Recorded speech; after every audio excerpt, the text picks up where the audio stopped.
Yes. मला वाटते सुरुवातीला जर आपल्याला काही प्रश्न जर असतील आहे की ज्याच्या संदर्भात बोलायला पाहिजे, ते जर थोडंसं एक आलं सगळ्यांकडून, थोडासाच छोटाच ग्रुप आहे त्यामुळे ते जास्त कदाचित रिलिव्हंट होईल. जनरल लेक्चर मांडलं, काही इमिजिएट अपेक्षा जर असतील तर 2 मिनिटात आपण त्या घेऊया आणि मग सुरुवात करूया.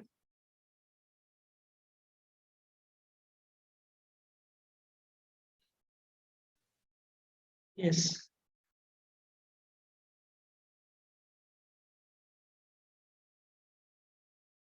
काही मांडता येईल जरा? कोणाला जर असं वाटत असेल काही प्रश्न आहेत किंवा ह्या सेशन मध्ये काही गोष्टी कव्हर व्हाव्यात असं वाटत असेल तर सरांना तसं सांगा.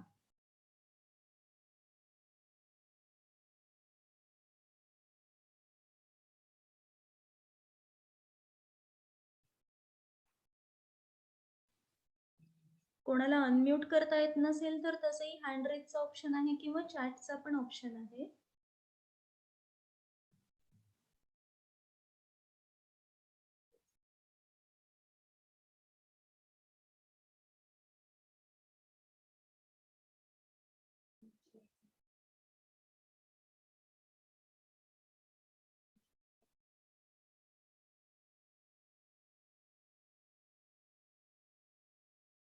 कोणाला काही बोलायचंय, विचारायचंय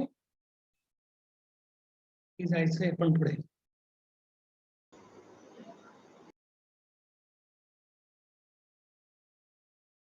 मला असं वाटतं की भरपूर प्रश्न येऊन पडतील माझ्या अंगावरती.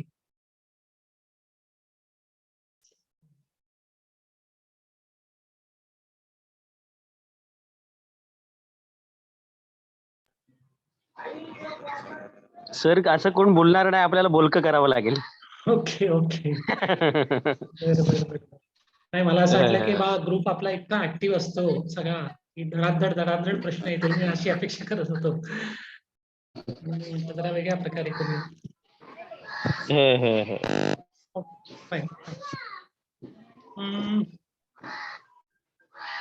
हरकत नाही. मग कोणाला काही प्रश्न नसतील तर मग मी विषयाला सुरुवात करतो आणि मग त्या अनुषंगाने जर काही आले तर बोलूया. स्क्रीन पण शेअर करतो मग माझा आणि पुढे जाऊया. थोडासा माझा मिक्स आहे, हिंदी मराठी इंग्लिश असं सगळं आहे पीपीटी. ठीक आहे.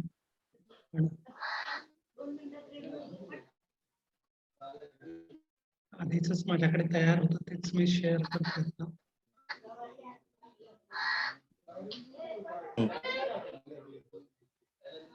स्क्रीन विजिबल आहे मला असं ना? व्हिडिओ ऑफ आहे.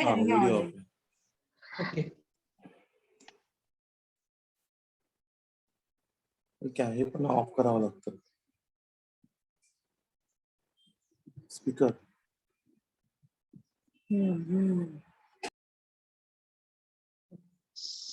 स्क्रीन दिसतोय ना? हो, दिसतोय. Okay fine. सो बेसिकली आता आपल्याला आरोग्य जर पाहिजे असेल आणि जे आपल्या सगळ्यांनाच पाहिजे, म्हणजे असेलचा काही प्रश्न येत नाही, तर त्यासाठी काय करायला लागते त्याबाबतच्या काही गोष्टी आपण बघूया.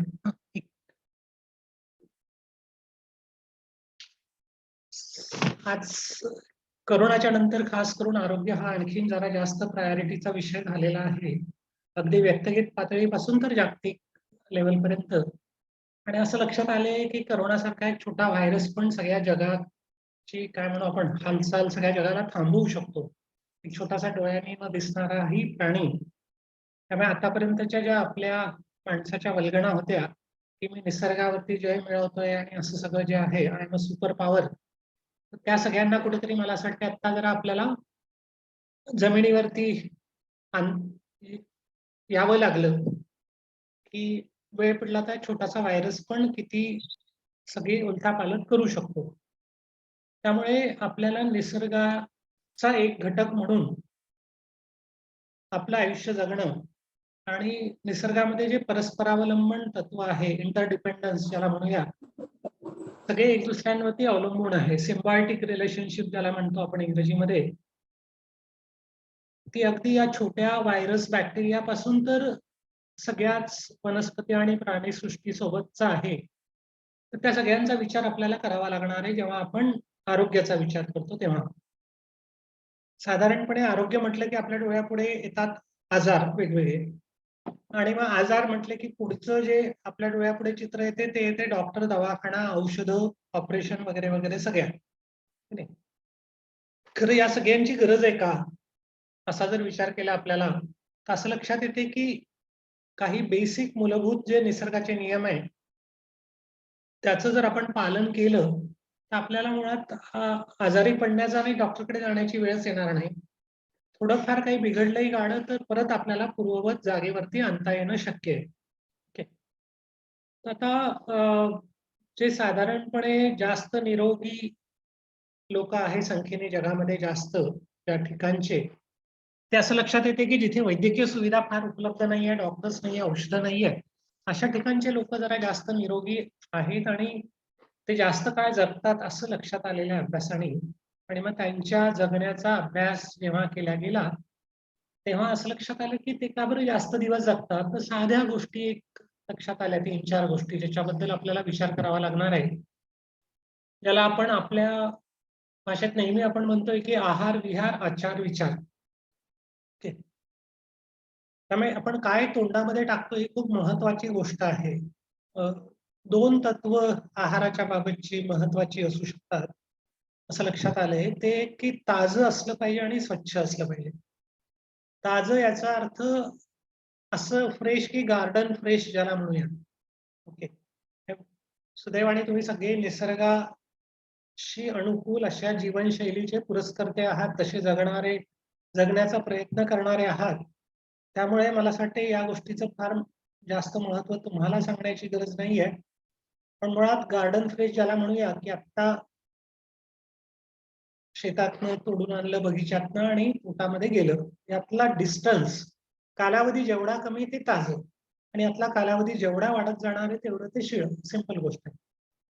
स्वच्छ याचा अर्थ की त्याच्यामध्ये काही ऍडिटिव्ह नाहीये, दुसरं दिसायला स्वच्छ नाही, कॉस्मेटिकली क्लीन नाहीये, त्याच्यामध्ये कुठलंही रसायन नाहीये, आणखी काही नाहीये, असं ते स्वच्छ.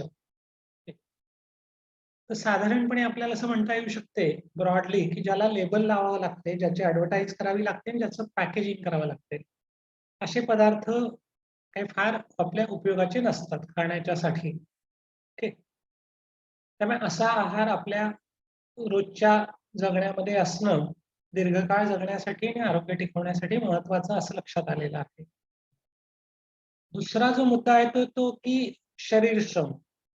घाम गाळल्याशिवाय माणसाला आरोग्य टिकवता येत नाही आणि काय म्हणू आपण त्याला निरोगी राहता येत नाही. म्हणजे आजच्या बऱ्याच आजारांना खरं असं म्हटलं जाते की शरीर श्रमाच्या अभावी होणारे आजार, एक्झरसाइज डेफिशियन्सी डिसीजेस, EDD असं शॉर्ट मध्ये त्याला म्हटलं जाते. खास करून जे असंसर्गजन्य रोग आहेत, heart attack, blood pressure, diabetes, obesity, thyroid आणि खूप सारे आहेत कॅन्सर्स काही प्रकारचे. त्यामुळे घाम गाळणं ही निरोगी राहण्यासाठीची गरज आहे. दुर्दैवाने आज सगळ्याच मायबापांचं स्वप्न असते की आपल्या मुलांना असा जॉब मिळावा की शक्यतो घाम निघायचं काम पडू नये.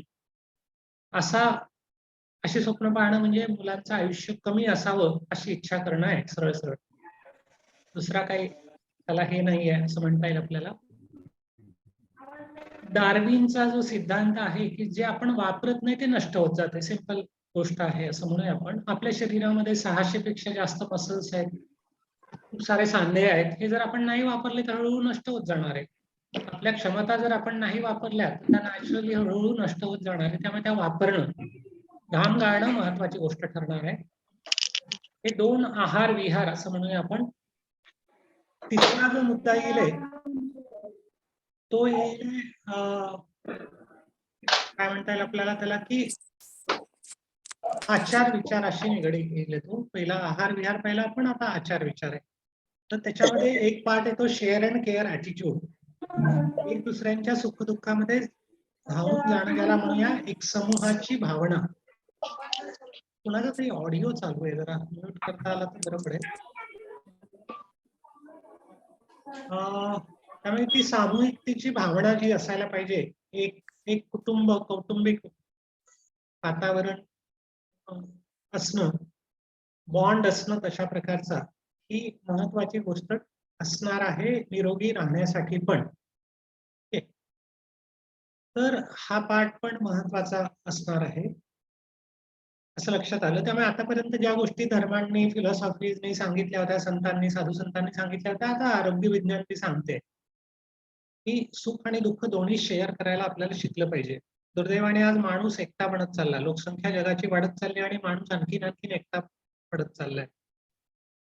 कशामुळे? तर मी आणि माझ्या, आय अँड माय, या आय मधून आपल्याला बाहेर पडावं लागणार आहे असं वैद्यकशास्त्र सांगते आणि वी कडे जावं लागेल, फ्रॉम इलनेस टू वेलनेस.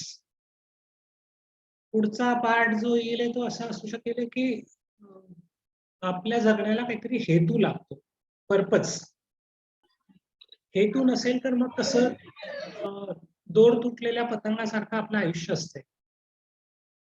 कुठे जायचं डेस्टिनेशन जोपर्यंत आपण ठरवणार नाहीये, फायनली आपल्याला कुठे पोहोचायचं आयुष्यामध्ये, काय करायचंय आपल्याला, फायनली या पृथ्वीवरच्या आपल्या अस्तित्वाचा रोल काय आहे, हे जोपर्यंत आपल्याला कळणार नाहीये आणि त्याच्या अनुकूल आपलं आयुष्य असणार नाही तोपर्यंत कदाचित आपल्याला निरोगी नाही जगता येणार. कारण शेवटी नुसतं आयुष्यामध्ये वर्षांची भर घालणं महत्वाचं नाही. Ultimately it should be a meaningful, purposeful आयुष्य असलं पाहिजे. गीतेमध्ये जे स्वधर्म सांगितलेलं आहे की माझा स्वधर्म काय आहे, माणसाला प्रत्येकाला आपला पिंड ओळखता आला पाहिजे आणि त्याच्या अनुकूल आपलं रोजचं जगणं असलं पाहिजे.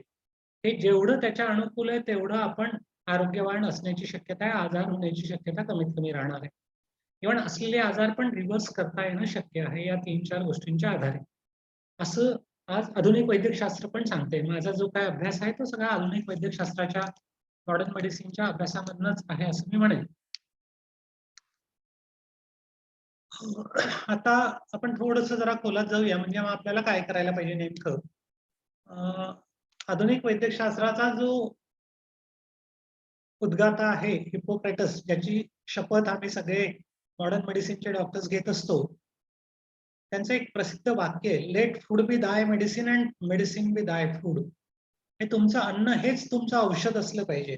ओके. तुम्हाला वेगळ्या कुठल्याच औषधाची गरज नाही, कुठल्याच पॅथीची गरज नाहीये जर तुम्ही अन्नाला औषधाच्या स्वरूपामध्ये बघायला लागलात तर. इतकं साधं सोपं हिप्पोक्रेटसनी त्या काळात सांगून ठेवलेलं आहे, जे आत्ता लक्षात येते आहे इतके वर्षाच्या नंतर. त्यामुळे मुख्यत्वे आपल्याला जर आजारांचा प्रतिबंध करायचा असेल तर 3-4 गोष्टी आपण जरा थोडंसं याला कन्व्हर्ट करूया या प्रिन्सिपल्सला आपल्या रोजच्या जगण्यामध्ये. आपल्याला काय काय गोष्टींची काळजी घ्यायला पाहिजे. तर एक तर आपल्याला आहाराची कडे लक्ष द्यायला लागणार आहे. दुसरं शारीरिक मेहनत, शरीर श्रम, व्यायाम, योगासनं वगैरे असं सगळं. आणि तिसरा जो महत्वाचा पार्ट असेल तो मनाचा पार्ट असेल. स्ट्रेस मॅनेजमेंट म्हणूया किंवा ओव्हरऑल मनावरती नियंत्रण असणं. आणि मग तिथे सगळंच की आत्मकेंद्रित वृत्तीतनं बाहेर येण्यापासून तर ऍटिट्यूड, आपला जगण्याचा हेतू, ह्या सगळ्या गोष्टी त्याच्यात येतील. आणि मग क्वचित कदाचित काही प्रसंगी 5-10% ठिकाणी आपल्याला थोडंफार औषधांची गरज असू शकतो. प्रोसिजर औषध, ऍक्सिडेंट आहे, ते आणखीन काही ठिकाणी असू शकते गरज, म्हणजे अगदीच नाकारता येत नाही. पण अदरवाईज 90% केसेसमध्ये तुम्हाला कुठल्याही औषधांशिवाय स्वतःला ठीक ठेवणं फार डिफिकल्ट जाऊ नये. आता जर असा विचार केला आपण तर हे सगळं काय आपल्याला फार आवडीच्या गोष्टी नाहीयेत. तसं डॉक्टर, दवाखाने, हॉस्पिटल बेड हे मजबुरीमध्ये जाण्याची ठिकाणं आहेत. ओके. आज मृत्यूचे सगळ्यात महत्वाचे कारण जर आपण पाहिले जगामध्ये होणारे, तर त्याच्यामध्ये एक हार्ट अटॅक आणि तो ग्रुप आहे, त्याच्यात ब्लड प्रेशर, डायबिटीस, ओबेसिटी, ह्या सगळ्या गोष्टी येतील. दुसरा आहे कॅन्सर आणि तिसरं एक महत्वाचं कारण आहे मृत्यूचं आकडेवारीनुसार, ते आहे औषधं, दवाखाने आणि डॉक्टर्स. याच्यामुळे खूप साऱ्या मृत्यू होतात. ओके. थोडंसं हे जरा कॉन्ट्राडिक्टरी वाटते. बरेचदा आपण जीव वाचवण्यासाठी या सगळ्या गोष्टींचा आधार घेतो आणि इकडे आकडेवारी सांगते की यामुळे खूप सारे लोक दगावतात. आणि याचं कारण जे आहे ते असं म्हणूया आपण, गरजेपेक्षा जास्त अग्रेसिव्ह ट्रीटमेंट. एक गोष्ट, प्रत्येक औषधाचे साईड इफेक्ट असतात every pill has got some ill असं म्हटलं गेलेलं आहे. प्रत्येक औषधाच्या काही ना काहीतरी साईड इफेक्ट असतात आणि ते भले हजारात 2 लोकांना होत असतील, पण जर आपण संख्येने विचार केला, करोडो लोक ते जर औषध वापरत असतील, तर डेफिनेटली त्याचे साईड इफेक्ट हे हजारो लाखोंमध्ये होण्याची शक्यता राहील. आणि त्याच्यामुळे काही वेळेला तर असं आहे की आजारामुळे जेवढे मृत्यू होतील त्यापेक्षा कदाचित औषधोपचारामुळे जास्त होतील अशी शक्यता आहे. जसं एक साधं उदाहरण सांगतो तुम्हाला की हार्ट अटॅकच्या संदर्भामध्ये बायपास सर्जरी केल्या गेली 1967-68 मध्ये पहिल्यांदा.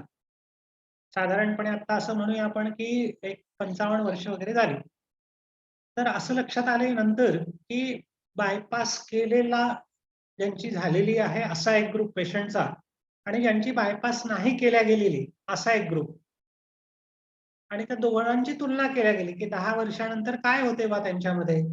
तर असं लक्षात आलं की बायपास आणि नॉन बायपास ग्रुपमध्ये मृत्यू संख्येमध्ये काही फरक नाहीये फारसा आणि असेल तर बायपास ग्रुपमध्ये थोडी जास्त आहे मृत्यूची संख्या.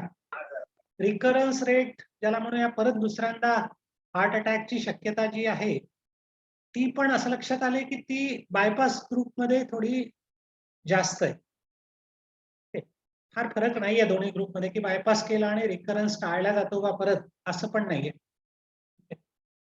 त्यामुळे असं जे अग्रेसिव्ह थेरपीज ज्या आहेत अशा बऱ्याच गोष्टी हॉस्पिटल इन्फेक्शन एक महत्वाचा पार्ट आहे मृत्यूचं कारण. शेवटी आयसीयू मध्ये आणि गंभीर रुग्ण जेव्हा बेडवरती असतात हॉस्पिटलमध्ये ऍडमिट असतात तेव्हाचे जे इन्फेक्शन असतात ते कशालाच दाद न देणारे आहेत. कुठलंच अँटीबायोटिक त्याच्याशी काम करत नाही असं लक्षात आलेलं आहे बरेचदा. त्यामुळे हे मृत्यूचे कारण आहे आणि हे मुख्यत्वे चुकीच्या जीवनशैलीमुळे उद्भवतात आणि त्यामुळे जीवनशैलीत योग्य परिवर्तन केले तर हे आपोआप कंट्रोलमध्ये येऊ शकतात. आता एक महत्वाचं इंडिकेटर आपल्या आरोग्याचं जे असेल ते आपलं वजन किती आहे. ओके. म्हणजे बरेचदा आपण काय म्हणू की तपासण्या करायला जातो आपण अमुक 100 टेस्ट करून घ्या इतके रुपयात 3000चं पॅकेज 2000चं पॅकेज वगैरे वगैरे. ह्या सगळ्यांची खरं काहीच गरज नसते फारशी. जे मूलभूत सायंटिफिक इंडिकेटर्स आहे आणि सगळ्यात महत्वाचे आहेत ते काय आहेत त्यातलं एक आहे आपलं शरीराचं वजन किती आहे. ओके. वजन 2 प्रकारे असते ज्याला म्हणूया आपण वाढते. एक ज्याला हेल्दी वेट गेन म्हणूया आपण. जर आपण व्यायाम करत असू खूप साऱ्या फिजिकल ऍक्टिव्हिटी करत असू तर आपल्या हाडांची डेन्सिटी जास्त राहील आपल्यामध्ये मसल मास जास्त राहील आणि तसं वजन वाढलेलं असेल तर त्याला आपण आरोग्यवान वेट गेन म्हणूया. पण आपल्यापैकी मेजॉरिटी लोकांचा आज खास करून जे शहरी बैठी जीवनशैलीवाले लोक आहेत त्यांचं वजन अशा प्रकारे नाही वाढलेलं. त्यांचं वजन वाढलेलं आहे मुख्यत्वे चरबी जमा झाल्यामुळे शरीरातली वेगवेगळ्या ठिकाणी पोटावरती आणि आतमध्ये इंद्रियांमध्ये आणि हे मुख्यत्वे चुकीच्या खाण्याच्या सवयीमुळे आणि शरीर श्रमाच्या अभावामुळे होते. अशा प्रकारचं वजन जर वाढलेलं असेल तर ते मात्र चुकीचं आहे आणि आपल्याला आरोग्यापासून दूर नेते असं वजन किती असलं पाहिजे त्याचं एक गणित आहे. ते करा.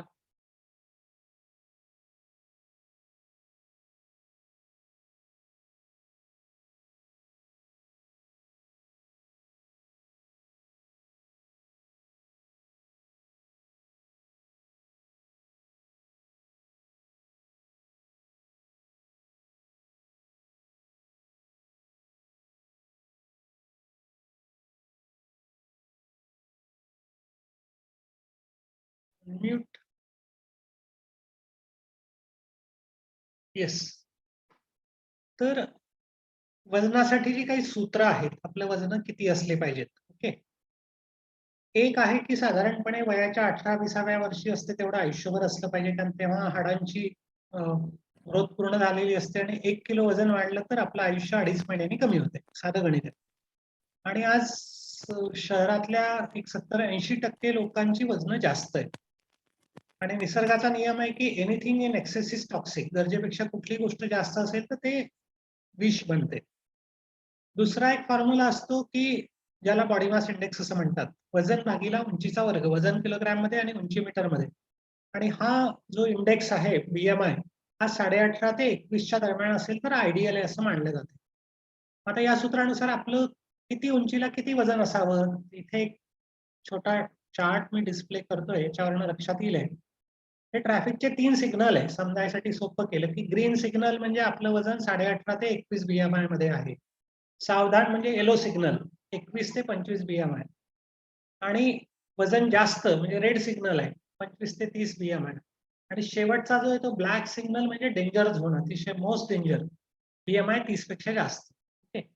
आज साधारणपणे असं म्हणूया आपण की 30-35% लोक जे आहेत ते रेड आणि ब्लॅक झोन मध्ये येतात भारतातले शिकलेले. ओके. बाकी 30-35% लोक हे येलो झोन मध्ये येतात.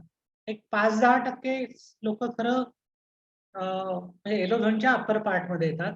10% 5-10% लोकच फक्त इकडे येतात ग्रीन सिग्नल मध्ये आणि 5-10% अजून येलोच्या खालच्या एंडला येतात म्हणजे 23च्या आत BMI. आता 5 फूट उंचीसाठी आयडियल वेट असेल 43 ते 46. ओके. आता एवढे कमी वजन आपल्याला आजूबाजूला दिसतच नाही आजकाल, त्यामुळे आपल्याला हे अबनॉर्मल वाटायला लागते. कारण आपला दुसरा असा समज आहे की जे मेजॉरिटीमध्ये दिसते ते नॉर्मल असते, दुर्दैवाने उलट असते. एका फिलॉसॉफरने छान सांगितलंय की truth always lies with minority. सत्य हे बहुधा अल्पमतात असते, ते मेजॉरिटीमध्ये क्वचितच सापडते. इकडे 5 फूट 1 इंच ते 5 फूट 6 इंचासाठी आता 5'4" साठी समजा हाईट 163 सेंटीमीटर असेल तर 49 ते 53 वजन असलेलं जास्त चांगलं. त्यातही लोअर एंडला असलं तर कधी पण चांगलं. म्हणजे आपल्या सिस्टीम ह्या जास्त चांगल्या काम करतात. 6 फूट हाईट असेल समजा तर वजन असायला पाहिजे 62 ते 67 आयडियली. तर या सूत्र हे खूप महत्वाचं सूत्र आहे. म्हणजे खूप साऱ्या तपासण्या केल्या म्हणजे आपल्याला आपल्या आरोग्याची स्थिती कळते, हा चुकीचा समज आहे. वजन आपलं हे खूप महत्वाचा इंडिकेटर आहे वैद्यकशास्त्राच्या दृष्टीने. ओके. कमी पण नको आणि जास्त पण नको. दुसरं असते नाडीचे ठोके आपले किती पडतात एका मिनिटाला, रेस्टिंग हार्ट रेट ज्याला आम्ही म्हणतो, विश्रांती घेत असताना. तो जेवढा कमी असेल तेवढा फिटनेस आपला चांगला आहे. नॉर्मली आपले 70-80, 60 ते 80 असे ठोके पडतात. 72 आपण जे शिकलोय. जे फिजिकली फिट असतात त्यांचा हार्ट रेट हा कमी होत जातो.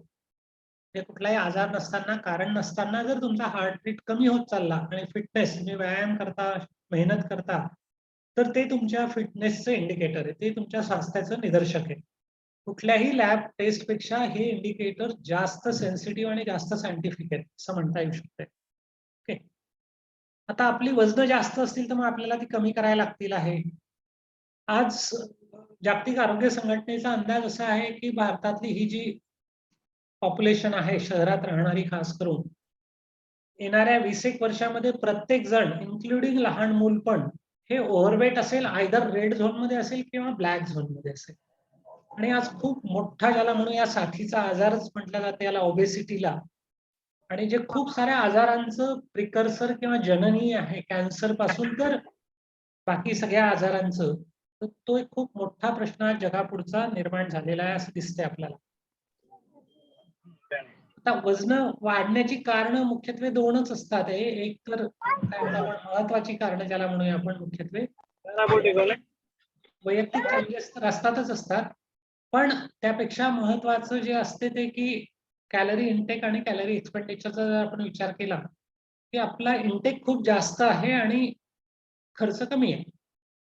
म्हणजे खाणं जास्त आणि मेहनत कमी, साधारणपणे सर्वसाधारण भाषेत. त्यामुळे आपल्याला आहारात काही बदल करावे लागणार आहे. ते काय करावे लागणार हे जर आपल्याला कळलं एकदा तर सोपं पडते. ओके. 2 F महत्वाचे असतात, फॅट आणि फायबर. आज बैठी जीवनशैली असणाऱ्या मध्यमवर्गीय घरांमध्ये फॅट्सचा वापर गरजेपेक्षा खूप जास्त आहे, चरबीयुक्त पदार्थांचा. आणि दुसरं जे आहे ते साखर, कार्बोहायड्रेट्सचा. आणि फायबरचं प्रमाण अतिशय कमी आहे आहारामध्ये आणि त्याच्यामुळे खूप सारे प्रॉब्लेम्स क्रिएट झालेले आहेत. हे झालं खाण्यामध्ये काय असलं पाहिजे, फॅट आणि फायबर. याशिवाय काही मूलभूत नियम निसर्गाचे जे आहे ते आपल्याला पाळणं अत्यंत गरजेचं असते. साधारणपणे आपल्याला असं दिसते की निसर्गामध्ये कुठलाही प्राणी भूक लागल्याशिवाय खात नाही. अगदी वाघासारखा प्राणी पण समोर शिकार जरी दिसत असली आणि त्याचं पोट भरलेलं असलं तर तो शिकार नाही करणार कदाचित त्यावेळेस. आपले पाळीव प्राणी पण आपण पाहिले, कुत्रा, मांजर, गाय, हे पण भूक लागल्याशिवाय तोंड नाही लावत. माणूस एकमात्र प्राणी असा आहे की भूक नसताना पण तोंड उघडतो खाण्यासाठी. आणि केव्हा केव्हा तोंड उघडतो आपण, काही सेलिब्रेट करायचं असलं तर खातो. म्हणजे आनंद झाला तर खातो, दुःख झालं तरी खातो, कोणी आग्रह केला तरी खातो, आवडती वस्तू समोर आली तरी खातो, सोयीचं आहे तरी खातो, भूक लागली म्हणून खातो असं नाहीये. हे साधा नियम आपल्याला पाळता आला पाहिजे की भूक लागल्याशिवाय तोंड नाही उघडायचं. आणि किती वेळा तोंड उघडायचं खाण्यासाठी, खाण्या आणि पिण्यासाठी पण. पण हल्ली काय पिण्यासाठी अनेकदा लोक तोंड उघडतात. चहा, कॉफी पासून तर काय वेगवेगळ्या गोष्टी असतील, सगळे पेयपान. त्यामुळे शक्यतो 2च वेळा तोंड उघडावं. जास्तीत जास्त 3 किंवा 4 वेळा तोंड उघडावं. 2 वेळा मुख्य जेवण ज्याला म्हणूया आपण, जे आपण काय खातो ते, आणि 2 वेळा फार तर तुम्हाला काहीतरी फळं आणि असं काही जर घ्यायचं झालं तर ठीक आहे, ज्यूस, फळं, सलाद असं काहीतरी. त्यापेक्षा जास्त वेळा खाण्याची गरजच नाहीये मुळात आपल्याला. ओके. फ्रिक्वेन्सी पण महत्वाची आहे. भूक लागल्याशिवाय खायचा नाही हा नियम आहे. एक नियम आपण ऐकत आलोय लहानपणापासून की 32 वेळा चावून खाल्लं पाहिजे. मला म्हणजे मी तुम्हाला नक्की सुचवेल की आज तुम्ही जेवताना मोजा ऍक्च्युली किती वेळा तुम्ही चावता खाण्यापूर्वी, गिळण्यापूर्वी. मला नाही वाटत आपल्यापैकी मेजॉरिटी लोक 4-6च्या पुढे आपली गाडी जाते. ऍक्च्युली लहान मुलं फार रमत-गमत जेवत असतात. आपण मोठी माणसं त्यांना ठोकून टाकून जास्त कार्यक्षम बनवतो आणि लवकर खायला शिकवतो आणि त्यांचं आरोग्य बिघडवतो. त्यामुळे 32 वेळा चावून खाणं ही खूप महत्वाची गोष्ट आहे. हा बेसिक निसर्गाचा नियम आहे. त्याच्यामुळे वाढलेली वजनं कमी होतात, blood sugar, cholesterol level maintain राहायला मदत होते. चव समजणाऱ्या ग्रंथी सगळ्या जिभेवरती आहे. त्यामुळे जिभेच्या संपर्कात जेवढा जास्त वेळ राहील अन्न, तेवढा आपल्याला चवीचा आनंद पण घेता येतो. म्हणजे खाणं काय आपण फक्त कॅलरीसाठी, व्हिटॅमिनसाठी नाही खात आहे, प्रोटीनसाठी, तर आपण आनंदासाठी पण खातो. आणि त्याच्यामुळे आपलं मन लवकर तृप्त होते. कारण ब्रेनमध्ये आपला एक सटायटी सेंटर असते, ते लवकर शांत होते. जर आपण खूप चावून खाल्लं तर डायजेशन चांगलं होते त्याचं. त्यामुळे पचनाची सुरुवात ही मुळात तोंडापासून होते. त्यामुळे हा एक साधा नियम आपल्याला पाळता आला पाहिजे. हे सगळे बिना पैशाचे, घरच्या घरी करता येण्यासारखे, कुठेही करता येण्यासारखे, त्रिकाला बाधित सत्य ज्याला म्हणता येईल आपल्याला, तसे नियम आहेत. 2 गोष्टींना आपल्याला समाधानी करावं लागते. टंग अँड टमी.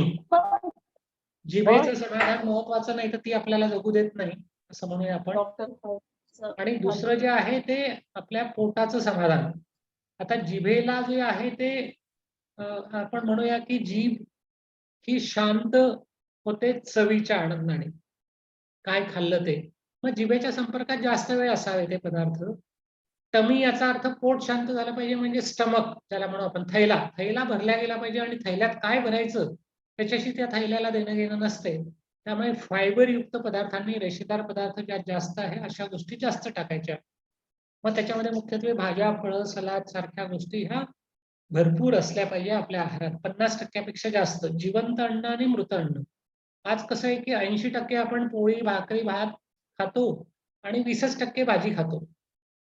ते प्रमाण आपल्याला बदलवता आलं पाहिजे, असं म्हणूया आपण.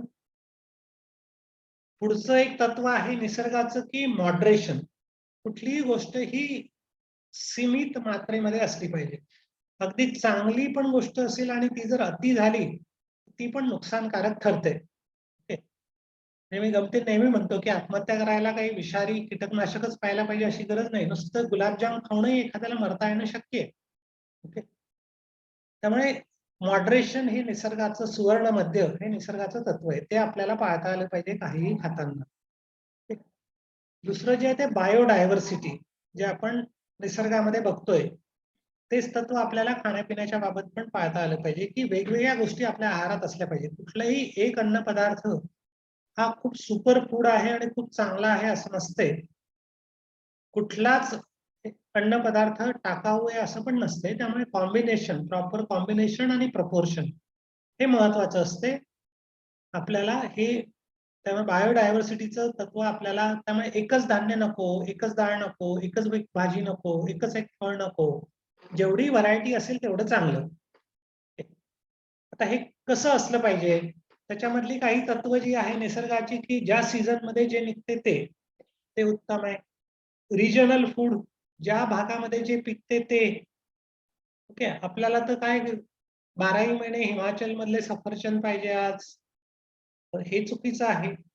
आंबे 12 महिने पाहिजे आपल्याला, हे पण चुकीचं आहे. की आपल्या भागात जे पिकते ते. कमीत कमी प्रक्रिया केलेलं अन्न हे जास्त चांगलं. आहाराच्या दृष्टीने विचार केला तर हा परत मूलभूत नियम आहे निसर्गाचा, की प्रक्रिया केली की त्या अन्न पदार्थाचं आहार मूल्य कमी होत चालतंय. बॅलन्स डाएट म्हणजे काय, की आपल्या आहारामध्ये सगळ्या प्रकारचे अन्न घटक असावे.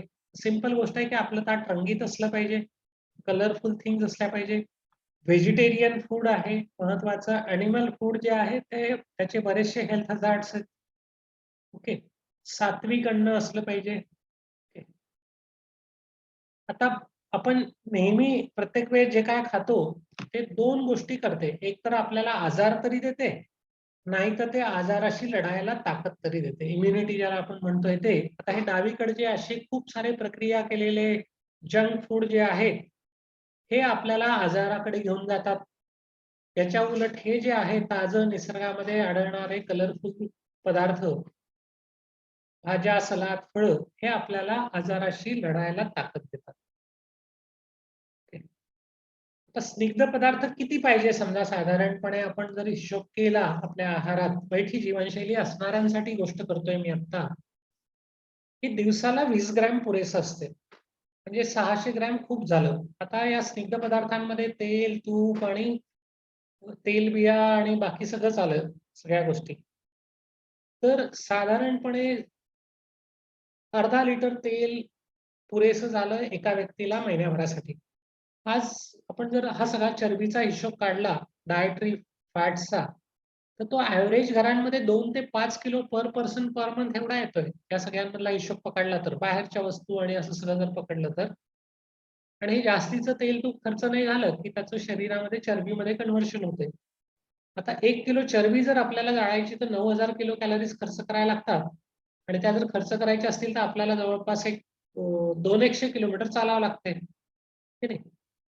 तर हे जास्तीचं तेल तूप जे आहे आज जे वाढलंय, पूर्वीच्या काळी नव्हतं. त्या पूर्वीच्या काळी आपण खूप मेहनत करायचो, त्यामुळे ते पचून पण जायचं. त्या तेला-तुपात काही वाईट आहे असं नाहीये. आपली जीवनशैली बदलली त्यामुळे त्यानुसार आपल्याला बदल करणं गरजेचं आहे. आता हे डावीकडे ज्या वस्तू दिसतात त्याच्यातलं तेल तूप आपल्याला दिसत पण नाही. बिस्किट आहे, सगळे बेकरी आयटम्स आहे, आईस्क्रीम आहे, चॉकलेट्स आहे, ज्या आपल्या मुलांच्या अतिशय आवडत्या गोष्टी झालेल्या आहेत आज. ते जरा आपल्याला कुठेतरी ह्या सवयी बदलण्याची गरज असणार आहे लहान वयापासून. त्यामुळे तेल कमीत कमी शक्यतो वनस्पतीजन्य तेल, प्लांट बेस्ड डाएट ज्याला म्हणता येईल, प्राणीजन्य कमीत कमी म्हणून मग अंडे, नॉनव्हेज नको, दूधही शक्यतो टाळता आलं तर जास्त चांगलं. असं म्हटलं जाते गाईचं दूध गाईच्या वासरासाठी, माणसासाठी नाहीये. तर तेल कोणतं वापरावं याच्याबद्दलही खूप सारे कन्फ्युजन आहे. खूप लोक वेगवेगळं सांगत असतात. परत इथे आहारशास्त्राचा मूलभूत नियम जो आहे, जो निसर्गामधला नियम आहे, की विविधतेमध्ये संपन्नता. So biodiversity. त्यामुळे एकच एक तेल नको. पूर्वीच्या काळापासून आपण एकच तेल वापरत आलो, पण तेव्हा चटण्या हा प्रकार असायचा घरामध्ये. तीळ, कराळ, शेंगदाणा, खोबरं, जवस आणि त्याच्यामुळे ते कॉम्बिनेशन प्रॉपर व्हायचं. त्यामुळे आयदर चटण्या सगळ्या वापरा आणि तेलाचा वापर जवळपास शून्यच करा. ते जास्त चांगलं. किंवा मग तेल वापरायचं झालं तर रिफाईंड तेल तर अजिबातच नको. घाणीचं तेल हे जास्त चांगलं त्यातल्या त्यात जर वापरायचं झालं तर. त्या हल्ली आता आम्ही जे एक ऑनलाईन कार्यक्रम घेतो रिव्हर्सलसाठी, त्यामध्ये तर आम्ही असं सुचवतो की तेल वापरूच नका फोडणीसाठी. बिना तेलाची फोडणी द्या. छान फोडणी देता येते. चवीमध्ये कुठेही कॉम्प्रोमाइज करायची गरज नाहीये. लक्षात पण येत नाही की ही बिना तेलाची भाजी बनवल्या गेलेली आहे. आणि वरून भलेही तुम्ही त्यात शेंगदाण्याचं कूट, तिळाचं कूट, शेंगदाण्याचं कूट काय वाटेल ते टाका ना. त्याने ॲडिशनल तुम्हाला काय प्रोटीन्स, व्हिटॅमिन्स, अँटीऑक्सिडंट सगळंच मिळेल.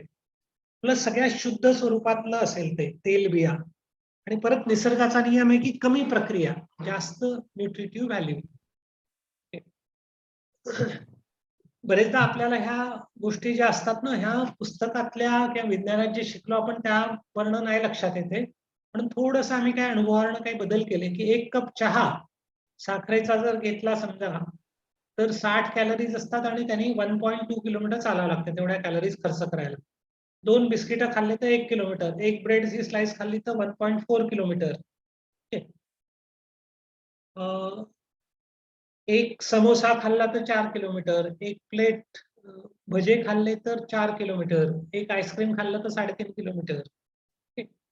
तर हे सगळे जरा आपल्याला आकडे लक्षात ठेवावे लागतील, कदाचित गरजेचे असतील. आपली जीवनशैली लक्षात घेऊन आपल्याला आपला आहार प्लॅन करणं गरजेचं असेल. आयदर आपल्याला शरीर श्रम वाढवावे लागतील किंवा मग आहारामध्ये चेंजेस करावे लागतील. 1 चमचा साखर किंवा 1 चमचा तेल तूप म्हणजे परत 40-45 कॅलरी म्हणजे 1 किलोमीटर चालणे. दुसरा घटक मी म्हणालो की फायबरची क्वांटिटी वाढवणं. पूर्वीच्या काळी जो आपला आहार होता, क्लिओलिथिक डाएट ज्याला म्हणतात, अश्मयुगात माणूस राहत असताना मुख्यत्वे कंदमुळे, पानं फुलं आणि मे बी शिकार कधी झाली तर ते, याच्या पलीकडे काही फार नसायचं आहारात किंवा कंदमुळं.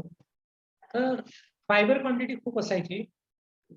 फायबर अतिशय महत्वाचा घटक आहे. असं लक्षात आलेलं आहे की आपल्या पोटामधले जे जीवाणू असतात, गट बॅक्टेरिया ज्याला म्हणतात, जसं निसर्गामध्ये आपल्याला जमिनीची उर्वरकता, सुपीकता ही मायक्रोबियल काउंट वरून मोजायला लागते. तीच गोष्ट आपल्या स्वतःच्या आरोग्याबद्दल, इम्युनिटी बद्दल पण आहे की आपल्या पोटामध्ये हेल्दी जीवाणू, त्याला म्हणूया बॅक्टेरियांची संख्या किती आहे आणि किती डायव्हर्सिटी आहे, किती वेगवेगळ्या प्रकारच्या स्पेसीज आहे. आणि या सगळ्यांसाठी महत्वाचं अन्न जे आहे या सगळ्या बॅक्टेरियांना, ते आहे फायबर. त्यामुळे रेषेदार पदार्थांचं प्रमाण आपल्या आहारामध्ये भरपूर असणं खूप महत्वाचं आहे. ते असेल तर वाढलेलं कोलेस्ट्रॉल कमी होते, साखर कमी होते, कॉन्स्टिपेशन जे आपल्या देशात मेजॉरिटी लोकांचा त्रास आहे तो पण दूर होतो. आणि ते फायबर भरपूर होण्यासाठी मग आपल्याला काही बदल जे करावे लागतील की फार असा बारीक आटा नको, भाकरी पोळ्या बनवताना भाज्या फळं शक्यतो साली सहित वापरणं, अर्थात ते ऑर्गॅनिक पद्धतीचे असणं. तांदूळ बिना पॉलिशचा पांढरा अजिबात नको. डाळीच्या ऐवजी अंकुरित जास्त चांगलं.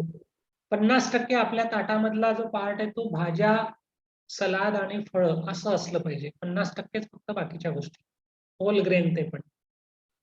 हे 3 आरोग्याचे पांढरे शत्रू आहे. आज खूप लोकांच्या आहारामध्ये दिसतात आपल्याला, मेजॉरिटी आपल्यापैकी पण अनेकांच्या घरामध्ये.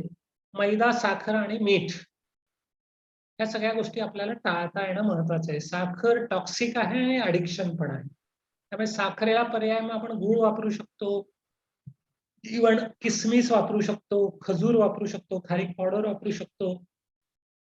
सगळी गोड फळं आपल्याला वापरता येऊ शकतील आहे, त्याला काही अडचण नाही आहे.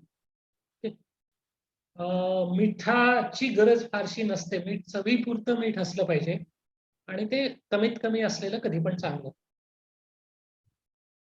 आता हे आणखीन जे सगळे मिळतात आहे, ज्याला आपण काय म्हणू, त्याला जंक फूड आहे. इन्स्टंट वाल्या सगळ्या गोष्टी ज्या आहेत त्या बहुधा जंक फूड असतात. आणि ह्या सगळ्या दुर्दैवाने आपल्या घरातल्या मुलांना ह्या सगळ्या अतिशय आवडीच्या गोष्टी झालेल्या आहेत पुढच्या पिढीसाठी. त्यामुळे मला आपल्या पिढीपेक्षाही पुढच्या पिढीसाठी ह्या गोष्टी जास्त महत्वाच्या वाटतात की त्यांना ह्या गोष्टी कळणं आणि आत्तापासून त्यांच्या सवयी बदलता येणं. नाहीतर आज जे आजार 50-60व्या वर्षी किंवा 40-50व्या वर्षी होतात ते आपल्या घरातल्या मुलांना 20-30व्या वर्षी होण्याची शक्यता पण वाढलेली आहे. त्यामुळे हे सगळे प्रतिकारशक्ती वाढवणारे पदार्थ आहेत. सगळे कलर्स निसर्गामध्ये आढळणारे. सो रेनबो थाली आपली असली पाहिजे, इंद्रधनुष्यासारखे रंग असणारे, मल्टिपल कलर्स, ताजं, बिना रसायनांचं अर्थातच. संतुलित आहार कशाला म्हणायचं? स्निग्ध पदार्थ कमी आहेत, फायबर जास्त आहे, थाली कलरफुल आहे, वेगवेगळे स्वाद असले पाहिजे आणि टेक्स्चर पण. चावून खाणाऱ्या पदार्थांची आज कमतरता आहे आणि त्याच्यामुळे दाताचं आरोग्य बिघडलं आणि पोटाचं पण बिघडलेलं आहे, दिसते आपल्याला. आता हे झालं खाण्याच्या बाबत, एवढ्या सगळ्या गोष्टी आपण बघितल्या.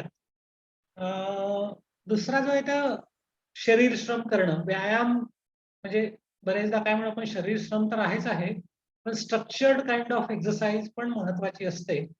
3 प्रकारच्या एक्सरसाइजेस आपल्याला खरं करणं गरजेचं आहे प्रत्येकाला आणि त्याचे अनेक फायदे आहेत. हे काही सांगत बसण्याची गरज नाही वाटत मला आता. पण बेसिकली ज्या 3 प्रकारच्या एक्सरसाइज महत्वाच्या आपल्याला करायच्या, एकाला ज्याला आपण कार्डिओ म्हणतो, हृदय आणि फुफ्फुसांची क्षमता वाढवणारे व्यायाम, ज्याला दम श्वासाचे व्यायाम म्हणूया. सायकलिंग, वॉकिंग, स्विमिंग सारखे व्यायाम असू शकतात, काहीतरी जॉगिंग आणि बाकी सगळं. दुसरं जे आहे ते फ्लेक्झिबिलिटीसाठी स्ट्रेचिंग, म्हणजे योगासनं सिंपल आहे, सूर्यनमस्कार असू शकतात. आणि तिसरं आहे स्ट्रेंथनिंग किंवा वेट ट्रेनिंग ज्याला म्हणूया आपण. थोडेसे जिम मध्ये जाऊन करता येण्यासारखे किंवा घरच्या घरी करता येण्यासारखे सिटअप, पुशअप सारखे, सूर्यनमस्कारासारखे व्यायाम यांचा पण आपल्याला उपयोग होतो. हे 3ही प्रकारचे व्यायाम आपल्याला पाहिजे असतात. साधारणपणे 40-45 मिनिटं एखादा एरोबिक एक्सरसाइज, 30-35 मिनिटं योगासनं वगैरे, आणि मग उरलेला जो पार्ट आहे त्याला आपण म्हणूया 10-15 मिनिटं आपल्याला पाहिजे असते काहीतरी स्ट्रेंथ ट्रेनिंग वाल्या ऍक्टिव्हिटी. व्यायाम किती केला पाहिजे त्याचं पण गणित असते खरं, म्हणजे आरोग्यशास्त्राच्या दृष्टीने पाहिलं तर TMT निगेटिव्ह येणं ज्याला म्हणतो आम्ही, हृदयाची क्षमतासाठी जे केल्या जाते आणि मोजल्या जाते. ओके, पार्ट आहे की 220 वजा तुमचं वय, एवढी आपल्या हृदयाची क्षमता असते ठोके पडण्याची, आणि याच्या 60 ते 90% गती आपल्याला गाठता येईल असा व्यायाम कुठला तरी 20 मिनिटं करायचा. 10 मिनिटं वॉर्मअप, 10 मिनिटं कूल डाऊन, 40-50 मिनिटाचा व्यायाम हृदयाच्या आरोग्यासाठी महत्वाचा आहे सगळ्यांना. पायी चालणं, सायकलिंग, पोहणे, खेळणे, मी म्हणालो तसं. दुसरं आसनांचं बोललोय आपण. आसनांबद्दल फार काही सांगायची गरज नाही, ते अर्धा तास करणे. सूर्यनमस्कारामध्ये दोन्ही गोष्टींचं कॉम्बिनेशन आहे, स्ट्रेंथनिंग पण होते अगेन्स्ट ग्रॅव्हिटी असल्यामुळे. त्यामुळे 20, 25, 30, 40 सूर्यनमस्कार, एक 10 मिनिटं. जिना चढणं उतरणं किंवा साध्या पाण्याच्या बॉटल हातात घेऊन हातपाय हलवणे वगैरे काही पण असू शकते. असा एक 10 मिनिटाचा व्यायाम, आणि किमान आठवड्यातले 5 दिवस हे गरजेचं असणार आहे आपल्याला. हे झालं व्यायामाच्या संदर्भामधल्या महत्वाच्या गोष्टी. तिसरा जो पार्ट येतो तो मनाचा रोल येतो या सगळ्यांमध्ये, की आज या सगळ्या आजारांना मनोकायिक आजार, सायकोसोमॅटिक इलनेसेस असं म्हटलं जाते. हे मुळात ते तयार होतात मनात, त्याचे परिणाम दिसतात शरीरावरती. आपल्या शरीरामध्ये काही असे कंपार्टमेंट नाहीये की एखादी भावना मनात निर्माण झाली तर त्याचा फक्त याच्यावरच परिणाम होईल, त्याच्यावर होणार नाही. सगळे इंटर रिलेटेड आहे, जोडलेले आहे. तर आपल्याला मनावरती कंट्रोल करायला का बरं शिकायला पाहिजे? की टीका केली की आपल्याला लगेच जरा हर्ट होतो आपण, आपला कॉन्फिडन्स काही वेळेला कमी असतो, निगेटिव्हिटी येते आयुष्यामध्ये, नकारात्मकता येते वेगवेगळ्या कारणांमुळे. तणाव तर आज आपल्या सगळ्यांच्या आयुष्यामध्ये काय म्हणू अविभाज्य अंग झालेलं आहे, आणि मग तणावाला कसं रिस्पॉन्ड करायचं हे आपण ठरवत नाही आणि रिॲक्ट करतो, आणि त्याच्यामुळे आपण आपले प्रॉब्लेम वाढवतो. आज या सगळ्या आजारांमध्ये मनाचा रोल हा अतिशय महत्वाचा आहे. त्यामुळे मनावरती नियंत्रण मिळवता येणं, आणि ते मिळवायचं असेल तर आपल्याला जरा मूलभूत विचार करावा लागेल. आपल्या आयुष्याच्या व्हॅल्यूज, मूल्य काय आहेत आपल्या जगण्याची, ती ठरवावी लागेल. आपलं आनंद आणि समाधान बाहेरच्या गोष्टींवरती डिपेंड नको राहायला, नाहीतर त्या गोष्टी कमी जास्त झाल्या की आपलं आनंद आणि समाधान कमी जास्त व्हायला लागते. तसं नको व्हायला आपल्याला, तो विचार करावा लागणार आहे. तर मग त्यासाठी काय करावं लागेल, हे शिकावं लागेल. दुर्दैवाने या प्रकारचं शिक्षण आपल्याला शाळा कॉलेजमध्ये नाही मिळत, ज्याला इमोशनल कोइशंट असं म्हटलं जाते, EQ. शाळा कॉलेजमधनं IQ थोडाफार वाढतो, EQ साठी क्वचितच तिथे संधी मिळते. त्यामुळे EQ जाणीवपूर्वक वाढवायसाठी आपल्याला 4 भिंतीच्या बाहेर पडायला लागते. त्यामुळे लहान वयापासून मुलांना एक्सपोजर असणं सगळ्या प्रकारच्या अनुभवांना महत्वाचं आहे. त्यांना अपमानही पचवता आला पाहिजे, त्यांना हार पण पचवता आली पाहिजे, नाही पण त्यांना ऐकायला शिकता आलं पाहिजे, म्हणजे पुढे आयुष्यामध्ये त्यांना अडचण जात नाही. नाहीतर हल्लीची पिढी काय झाली, फार नाजूक झालेली आहे. सगळ्यांना एक एक 2-2च मुलं, आणि मुलांनी तोंडातून शब्द काढायच्या आत त्यांच्या सगळ्या गरजा आई वडील पूर्ण करतात कौतुकाने, आणि त्याच्यामुळे आपण आपल्या मुलांनाच नाजूक बनवतोय खरं. आणि आपल्याला माहिती आहे टू मच पॅम्परिंग, गरजेपेक्षा जास्त पाणी झालं शेतामध्ये तर पीक सडायला लागते. आवश्यक ते पाणी मिळायला पाहिजे, पण गरजेपेक्षा जास्त पण नको. त्यामुळे आपलं प्रेम आज जे उतू जाते आणि ते वस्तूंच्या रूपात जास्त जाते, ते जरा मुलांचं सगळं आयुष्य बिघडवण्यास कारणीभूत ठरते. साधा नियम आहे निसर्गाचा परत, की if there are no challenges there is no growth. Challenges नसतील आयुष्यामध्ये तर आपली वाढ आणि विकास होत नाही. त्यामुळे चॅलेंजेस नसतील तर जाणीवपूर्वक क्रिएट करायला पाहिजे, तर त्याचा फायदा होतो. आम्ही आता स्पार्क नावाची एक उन्हाळी शिबिरं घेतो आमच्याकडे इथे अमरावतीला, दरवर्षी उन्हाळ्यात. मागच्या 2 वर्षात नाही झाले, आता 11वं वर्ष आहे यावर्षी. आणि त्याच्यामध्ये साधारणपणे 10 ते 20 वयोगटातली मुलं मुली असतात. 7 दिवसांचं निवासी शिबिर, आणि त्यांना खूप सारे चॅलेंजेस देतो. रोज काहीतरी नवीन चॅलेंज देतो, की पूर्ण अडल्ट्स आहेत ते असं समजून तुम्ही लहान आहात, तुम्ही कसं करू शकाल, असा अजिबात अविश्वास न दाखवता 100% विश्वासाने थोडीशी रिस्क घेऊन पण. आणि असं लक्षात येते की मुलांमध्ये एवढे चेंजेस दिसतात 7 दिवसांमध्ये, आणि एवढे आनंदी असतात की मायबाप सांगतात की एवढे आनंदी मुलं आम्ही कधी पाहिलेच नाही आमच्या आयुष्यात, आमची मुलं. आनंद मिळवायसाठी काय मुलांना फार मोठ्या वस्तूंची आणि याची गरज असते असं नाहीये. साध्या साध्या गोष्टींमधनं आनंद मिळवता येतो. ते आपल्याला त्यांना शिकवता आलं पाहिजे. तो अनुभव त्यांना देता आला पाहिजे. तो अनुभव मिळाला की त्यांचं ते करून घेतील पुढे. असं वातावरण फक्त आपल्याला निर्माण करणं गरजेचं असेल. आता मनावरती आपल्याला काम जर करायचं असेल तर खूप सारे वेगवेगळे मार्ग आहे. आपल्या स्वभावाप्रमाणे आपण एक किंवा अनेक आपल्याला निवडता येऊ शकतात. फक्त एवढंच आहे की आपल्याला कायम स्वरूपी त्याच्या मागे राहावं लागेल. सस्टेनेबल डेव्हलपमेंट हल्ली आपण सगळे म्हणतो ना, तसं ह्या सवयी पण सस्टेनेबल असल्या पाहिजे. त्या मे बी संगीताचा पार्ट असू शकतो, फिजिकल ऍक्टिव्हिटीचा असू शकतो, छंद जोपासणं असेल, ध्यान असेल, योगा असेल, निसर्गाशी जवळीक असेल आहे. ह्या सगळ्या गोष्टींचा ताण कमी करायला मदत होते. टाइम मॅनेजमेंट असेल, आपल्या व्हॅल्यूज क्लिअर करणं असेल, आपल्या आयुष्याचा पर्पज क्लिअर करून घेणं असेल, ह्या सगळ्या गोष्टी अतिशय महत्वाच्या ठरतात आयुष्यासाठी. दुर्दैवाने कसं आहे की आपल्या डोक्यामध्ये इतक्या गोष्टी भरलेल्या आहेत की या लेवलला गेलो तर ही वस्तू माझ्याकडे आली तर मी आनंदी होईल आहे. आणि त्याच्यामुळे आपण वर्तमानात जे काय चाललेलं आहे, कुठेतरी सूर्य उगवला आहे, पक्षी आहे, झाडं फुलतात आहे, फुलं उमलून राहिले, प्राणी दिसतात आहे, पक्ष्यांचा आवाज येतोय, पाणी वाहते, या सगळ्यांमुळे मिळणारा आनंद आपण गमावून बसतो. कारण आपल्या डोक्यात हे एवढं सगळं भरलेलं आहे, इकडे डावीकडे दिसते असं, की नाही? गाडी दिसते, नवीन मोबाईल दिसतो, नवीन घर दिसते, प्रमोशन दिसते, आणखीन काय काय दिसते. कारण आपलं मन असं वस्तूंनी फुल भरलेलं आहे. त्याच्या जागी आपल्याला माइंडफुलनेस डेव्हलप करावा लागेल. माइंडफुलनेस म्हणजे लिव्हिंग इन नाऊ, वर्तमानात जगायला शिकणं. मग त्यासाठी कदाचित आपल्याला प्राणायामासारखे ब्रिदिंग टेक्निक्सचा पण उपयोग होईल. अर्थात हे सगळे टेक्निक्स आहेत. शेवटी मन वरती महत्वाचा पार्ट आहे. म्हणून जसं आपण म्हटलंय, आपण अन्नावरती आपल्याला काम करायला पाहिजे, शरीर श्रमावरती चुकीच्या सवयी काय असतात तर त्या तोडायला पाहिजे, आणि ताणावरती आपल्याला काम करायला पाहिजे. बेसिकली आज डिप्रेशन एक खूप आपल्याला मेजॉरिटी लोकांमध्ये दिसते. हताश झालेले लोक, इव्हन कार्यकर्ते पण आपल्याला हताश दिसतात आज झालेले. हताश झाले की आयसोलेशनचं फिलिंग येते आणि आपली इम्युनिटी कमी होते. तर बेसिकली आपल्याला यातनं बाहेर पडायचं असेल. दुसरं, आपण आज सारखं धावतोय. स्लो डाऊन करणं अतिशय गरजेचं आहे. कायम आपण घड्याळीच्या ठोक्यावर धावतोय, वर्कहोलिक, टेन्स. आपल्याला इतके बिझी झालेलो आहे की आपल्याला स्वतःसाठीच वेळ नाही काढता येत.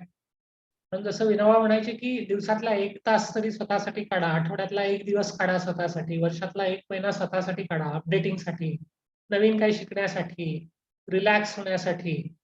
तर दुर्दैवाने आज आपल्याला ना तर एक्सरसाइज करायला वेळ मिळेल, ना तर वाचायला, ना तर रिलॅक्स व्हायला, आणि काय म्हणता येईल त्याला, इतके बिझी झालेलो आहे आपण एक्सटर्नल गोष्टींमध्ये की महत्वाचं काय आपल्या आयुष्यासाठी तेच आपण विसरून गेलेलो आहे. तणावाचे मग हे सगळे परिणाम होतात. त्याच्या खोलात मी जात नाही आता. आणि मग निदान हे सगळ्या गोष्टी, रिलॅक्सेशन टेक्निक्स, हॉबीज, निसर्ग, श्रद्धा, निसर्गामध्ये ती ताकद आहे. त्यामुळे निसर्गाच्या जेवढ्या जवळ आपण राहू, सान्निध्यात राहू, तेवढा ताण कमी व्हायला मदत होते डेफिनेटली. वाचनाचा फायदा होतो, तो चरित्र, आत्मचरित्र, त्याचा फायदा होऊ शकतो. त्यामुळे त्याच्यासाठी दिनचर्येमध्ये वेळ असणं, श्रद्धा असणं आपली स्वतःवरती आणि स्वतःवरती आणि या परमतत्वावरती ज्याला म्हणूया. दुर्दैवाने कसं झालंय की आपण आतून फार एकटे म्हणत चाललो, मी आणि माझ्याच्या मागे लागल्यामुळे. आणि मग हा एकटेपणा आतला खायला उठतो. मग आपण पैसा, सत्ता, प्रसिद्धीच्या मागे लागतो. एक धावतो म्हणून दुसरा, दुसरा म्हणून तिसरा, आणि मग अशी सगळी धाव चाललेली आहे आज. आणि मग आपण तुटत जातो. स्वतःपासून तुटतो आपण की मी कोण आहे, माणूस म्हणून माझ्या जगण्याचा हेतू काय आहे, ही गोष्ट आपण कधी विचारतच नाही स्वतःला. इतरांपासून तुटतो कारण आपण सुख वाटत नाही आणि दुःख पण वाटत नाही. असं म्हणतात की सुख वाटलं तर डबल होते, दुःख वाटलं तर निम्म होते. आपल्या सगळ्यांना जास्त आनंदी व्हायचंय, दुःख कमी करायचंय, पण आपण ते दोन्ही करत नाही, म्हणून प्रॉब्लेम जातो. म्हणून प्रेम करायला आणि प्रेम मिळवायला शिकलं पाहिजे. नात्यांनी श्रीमंत बनण्यासाठी आपल्याला काही करता येते का? पैशांनी श्रीमंत बनण्यासाठी तर सगळे प्रयत्न करतच राहतो. पण बा माझ्या दुःखाने ज्यांच्या डोळ्यात पाणी येते असे लोक या जगात किती आहेत? अशी एक लिस्ट बनवायला जर बसलं तर असं लक्षात येईल आपल्याला कदाचित दारिद्र्य रेषेचं कार्डच घ्यावं लागणार आहे. उभ्या 50-60 वर्षाच्या आयुष्यात असे 5-50 रुपये नाही कमावले तर काय कमावलं मग? फक्त सिमेंट कॉन्क्रीटचे बंगले, करन्सी, कागदाचे तुकडे, की माणसांची श्रीमंती, नात्यांची समृद्धी वाढवायसाठी आपल्याला काही करता येईल का या जन्मात? हा विचार आपल्याला करावा लागणार आहे. आणि शेवटचं एकत्वाची अनुभूती, या सृष्टी ज्या सोबत आपलं काही नातं आहे, परमतत्व जे काय म्हणा तुम्ही त्याला, निसर्ग म्हणा, देव म्हणा, जे काय म्हणायचं असेल ते. पण मुळात सगळे प्राणी मात्र एकाच मूलतत्वापासून बनलेले. मग या एकत्वाची अनुभूती आम्हाला जगताना का नाही येते आज? व्हाय वी फील एलिनेटेड, आयसोलेटेड? ही अनुभूती येणं हे कदाचित माणसाच्या जगण्याचं प्रयोजन असलं पाहिजे. जे केमिस्ट्रीमध्ये आपण शिकलोय, कार्बन, हायड्रोजन, ऑक्सिजन, नायट्रोजन, माझ्यामधला, तुमच्यामधला, झाडामधला, गायीमधला, कुत्र्यामधला, हे सगळं एकच आहे. मग या एकत्वाची अनुभूती कधी येते का आपल्याला? फिजिक्सचा जर विचार केला आपण, प्रोटॉन, इलेक्ट्रॉन, न्यूट्रॉन आणि त्याच्यानंतर क्वांटमचा जर विचार केला तर everything is in a wave form. तरंग आहेत सगळे. तर आपण सगळे एक दुसऱ्यांशी जोडल्या गेलेले आहोत. त्या एकत्वाची अनुभूती आपल्याला या आयुष्यात येणं कदाचित हे मानवी जीवनाचा हेतू असला पाहिजे. आणि मग त्यासाठी महत्वाचं असेल की हा का प्रश्न आपल्याला स्वतःला विचारता आला पाहिजे. व्हाय? दुर्दैवाने आज आपल्या समोर व्हाय नसते आणि आपण हाऊ मध्ये अडकून पडलोय सगळं. व्हाय सगळ्या विज्ञानाचं मूळ आहे, व्हाय सगळ्या अध्यात्माचं पण मूळ आहे. आज दुर्दैवाने आपल्या पुढच्या मेजॉरिटी प्रश्नांचं, समस्यांचं कारण हे आहे की आपण व्हाय विसरून गेलेलो. या व्हायला परत आपल्याला जागरूक करावं लागेल. प्रश्न पडत नाही हा आपला सगळ्यात मोठा प्रश्न आहे आज. प्रश्न पडायला लागले तर आपण उत्तर शोधायला सुरुवात करू शकू कदाचित. असे प्रश्न आपल्याला पडणं महत्वाचा पार्ट असू शकणार आहे असं वाटतंय मला. येस, या ठिकाणी मी थांबतो. काही प्रश्न असतील तर विचारूया. थोडी चर्चा करता येईल. त्याच्यापूर्वी एक 5 मिनिटं अजून घेतो मी. आम्ही 2 कार्यक्रम घेतोय, त्याचे 5 मिनिटात ब्रीफ करतो आणि मग आपण प्रश्नोत्तराकडे येऊया. मग जास्त चांगलं मला वाटतं. पण मी पीपीटी थांबवू शकतो. एक 2-3 पुस्तकं मी लिहिलेली आहेत आरोग्याबद्दलच्या एक बेसिक गोष्टी या सगळ्या दिलेल्या हृदय संवाद म्हणून. एकाच्या सगळ्या मॅनेजमेंटचे स्किल्स आपल्याला रोजच्या जगण्यासाठी पण फार गरजेचे असतात. दुर्दैवाने ते फक्त बी स्कूलमध्ये शिकवले जातात. त्यामुळे मला असं दिसते की ते खूप महत्वाची गोष्ट आहे. अगदी शालेय जीवनापासून तर मोठ्यांच्या आयुष्यात ध्येय कसं ठरवायचं आयुष्याचं, ते गाठण्यासाठी प्लॅनिंग कसं करायचं, टाइम मॅनेजमेंट कसं, कॉन्सन्ट्रेशन कसं वाढवता येईल, या सगळ्या बेसिक गोष्टी. आमच्याकडे कामे बिघडलं म्हणून एक कार्यक्रम घ्यायचो आम्ही. दर महिन्याला एकाला बोलावून त्यांची मुलाखत युट्यूबवरती पण आहे आणि मग ते मी सकाळवरती लिहिले त्याच्यावरती आर्टिकल्स आणि असे मग काही अगदी सामान्यातले असामान्यत्व असं म्हणता येईल आपल्याला, असे फार ओळख नसणारे चेहरे आणि त्यांच्यातलं वेगळेपण मला जे काय जाणवलं आणि खूप लोकांना त्यानं प्रेरणा दिली, असं एक पुस्तक लिहिलंय. मी आता जो उल्लेख केला, आमच्याकडे स्पार्क नावाची अशी शिबिर आता 4 बॅचेस आहेत एक आठवड्याच्या 10 ते 20 वयोगटासाठी आणि त्याच्यामध्ये अशा लर्निंग बाय डुईंग अशा ऍक्टिव्हिटीज असतात की तुम्ही स्वतः करा. अर्थात हे शहरामधली आहे, अमरावती शहरात आमची ट्रेनिंग सेंटर एक इमारत आहे आणि शहरामध्ये राहून तुम्ही तुमच्या घरात राहून रोजच्या रुटीन वातावरणात राहून आनंद कसा मिळवू शकता, रुटीन गोष्टींमधून आपल्याला आनंद कसा मिळवता येईल आणि आपल्या आजूबाजूच्या प्रत्येकाला आपण रिसोर्स पर्सन मध्ये कसं कन्वर्ट करू शकू, हे थोडंसं मुलांना एक्सपोजर द्यायचं आणि वेगवेगळे चॅलेंजेस त्यांच्या पुढे द्यायचे आणि ते पूर्ण केल्याचा आनंद त्यांना कसा छान वाटतं हा फील येणं. खूप वेगळ्या प्रकारच्या ऍक्टिव्हिटीज आम्ही यात करतो आणि खूप छान मजा येते. तर एक एप्रिल महिन्यात 2 आणि मे महिन्यात 2 बॅचेस, या 4 बॅचेस आहेत. एक जो कार्यक्रम मी म्हणाला आता, जो माझा अनुभव आहे मागच्या वर्षभराचा, 2 वर्षाचा मी म्हणेल, आता 2 वर्ष झाले एक्झॅक्टली. ऑनलाईन पद्धतीने आता हे पहिल्यांदाच करतोय मी माझ्या आयुष्यात की काही पेशंट घेऊन त्यांना फॉलो करायचं काम करतोय आणि तिथे जीवनशैली हेच औषध फक्त समजून. आणि असं लक्षात येते की जे आतापर्यंतचे आम्ही जे शिकलो मेडिकल कॉलेजमध्ये, जे शिकवल्या जाते, ते टेक्स्ट बुक मध्ये दिल्या जाते, त्यापेक्षा पण खूप वेगळ्या गोष्टी दिसतात याच्यामध्ये होताना. की हे सगळे लाईफस्टाईल आजार पर्टिक्युलरली जे आहे, ब्लड प्रेशर, डायबिटीस पासून सगळे किती सोप्या पद्धतीने रिव्हर्स करता येतात हे लक्षात येते यातनं. आणि यातनं जे शिकलो आम्ही की तुमचं किचन, तुमचा आहार हेच तुमचं औषध आहे. काहीही वेगळं करण्याची गरज नाहीये. फक्त एकच आहे की या ठिकाणी जरा सपोर्ट सिस्टीम लागते डेफिनेटली, काही बदल करायचे झाले तर आपल्याला. आणि ती सपोर्ट सिस्टीम एक ग्रुप थेरपीचा पार्ट असतो आणि त्याच्यामुळे तो एक होतो पार्ट. आणि पर्टिक्युलरली आमची टीम पण एक छान मल्टी डायमेन्शनल टीम तयार झालेली आहे, योगा, नॅचरोपॅथी पासून तर मायक्रोबायोलॉजी आणि मॉडर्न मेडिसिन अशा सगळ्या याच्यातले. तर त्याचा खूप फायदा आणि मिरॅक्युलस रिझल्ट आहे. आता ते सगळे मी इथे शेअर करत नाही बसणार आहे, पण अगदी ज्याला काय म्हणता येईल, लाईफ टाईम आयुष्यात पहिल्यांदाच असे सगळे परिणाम दिसतात या आयुष्यात, असं सगळं दिसतंय. हे एक रूट कॉजेस आम्ही मांडतो, ज्यावरती आम्ही काम करतो खरं या सगळ्यांच्याद्वारे. इन्सुलिन रेजिस्टन्स, एक इन्फ्लेमेशन त्याला म्हणतो शरीरात चालू असलेलं, आणि हेल्दी गट फ्लोरा कसा डेव्हलप होईल, माइंडफुलनेस कसा डेव्हलप होईल, ह्या सगळ्या गोष्टी केल्या तर आजार बरे व्हायला लागतात आपोआप. आणि मग लाईफ टाईम ह्या सवयी पण आपल्याला आणता येतात आयुष्यामध्ये. तर या ठिकाणी मी थांबतो आणि आपण थोडीशी आता चर्चा प्रश्नोत्तर असं काही आपल्याला करता येऊ शकेल असं वाटतं. कोणीतरी जर मॉडरेट केलं, काही प्रश्न आले असतील चॅट बॉक्समध्ये किंवा विचारता आले तर कसंही चालेल.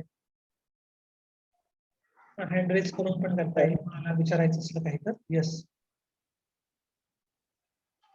नमस्कार. सरांनी खूप उत्तम माहिती दिलेली आहे. पुढच्या आपल्या आरोग्य संदर्भात जे आपण काही काळजी घेणार आहोत ते आपण आता समजून घेतलेलं आहे. दोघा जणांनी रेस हँड केलेलं त्यापैकी जे आहेत एकनाथ मोडक मोडकांचा त्यांचा काय दिसला प्रश्न मला. होता, त्यांनी बोलावं. येस. ज्यांना बोलायचं असेल त्यांनी रेस हँड करावं, बोलायला चान्स दिला जाईल, म्हणजे एकेकाला बोलता येईल. एक संजय जोशींचा त्याप्रमाणे पण दिसला अजून एक मला. पाठक म्हणून होते, त्यांनी हात वर केलेला, त्यांनाही काय प्रश्न होता. हो. हा, जोशी आहेत, त्यांचा पण होता. बोला.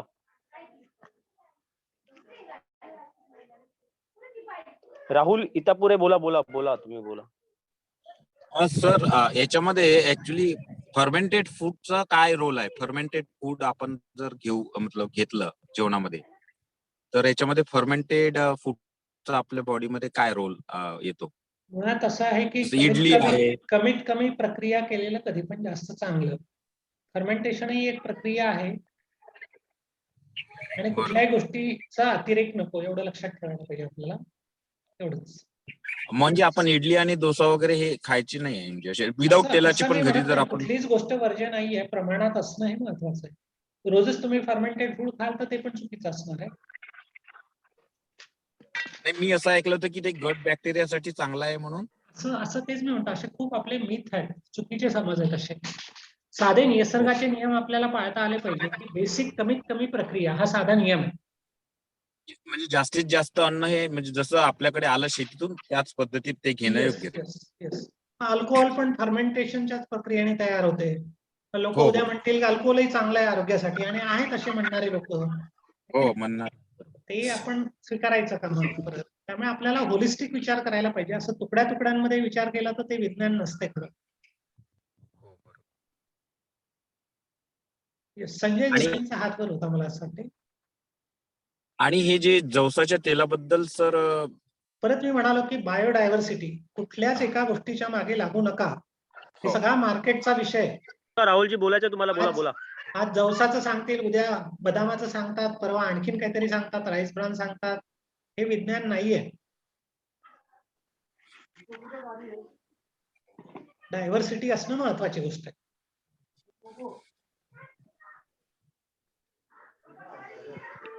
येस. आणखी कोणी? समीक्षा अधिकारी यांचा प्रश्न आहे की वजन कमी करायचं असेल तर काय करावं? वजन कमी करायचं असेल तर मुळात मी तेच म्हणालो की हे साधे निसर्गाचे नियम पाळायला शिकणं, 32 वेळा चावून खाणं, खाण्यासाठी तोंड किती वेळा उघडायचं, मॉडरेशनचं तत्व, तेला तुपाचा वापर कमीत कमी करणं सध्या वजन आटोक्यात येईपर्यंत. ओके. आणि भाज्या, फळं, सलाद याचं प्रमाण वाढवणं, मृत अन्न कमी करणं, जिवंत अन्नाचं प्रमाण वाढवणं, अशा साध्या गोष्टी. दुसरीकडे व्यायामाचा पार्ट असेल, स्ट्रेस मॅनेजमेंट, जर स्ट्रेस असेल, काही मानसिक कारण असतील तर त्याच्यासाठी इलाज करणं, असं एक मल्टिपल गोष्टी आपल्याला करायला लागतात. आणि सर भाज्या ह्या म्हणजे जसं पालक भाजी आपण कच्ची नाही खाऊ शकत, थोडंसं ते तुरट असल्यामुळे, म्हणजे ह्या उकळायच्याच, म्हणजे काही भाज्या उकळाव्याच लागतात. तर मॉडरेट म्हणजे आगीवरच उकळलेला, म्हणजे थोड्याशाच उकळायला पाहिजे की थोड्याशा, कमीत म्हणजे कमी जे शक्य आहे करणं तेवढं करणं. नाही, मग त्या पचायला जड जातात का? कमी म्हणजे आपण कमी शिजवायच्या, असं फार उकळून त्याचा चोथा नाही करायचा. अच्छा. आता इथे आणि आपल्याला विवेक वापरावा लागेल आपला, कुठल्या भाजीला किती आपण हे करायचं. मग आपण हे पालकाचं जे मिक्सर मधनं सूप वगैरे बनवतो ते अतिशय बारीक प्रमाणात केल्या जाते, ते थोडंसं फायबर त्याचे कमी होतात. नक्कीच. तुम्ही प्रक्रिया, साधा नियम आहे लक्षात ठेवायचा. आपण कमीत कमी काय प्रक्रिया करू शकतो आपण हा विचार करायचा आणि त्याकडे जायचं. अच्छा. आणि एक 32 वेळा चावण्याबद्दल सर, म्हणजे कसं आपण बराच प्रयत्न केल्यानंतरही तो घास 32 वेळा चावण्याच्या वेळे इतपत राहत नाही, म्हणजे तो डिझॉल्व्ह होतो.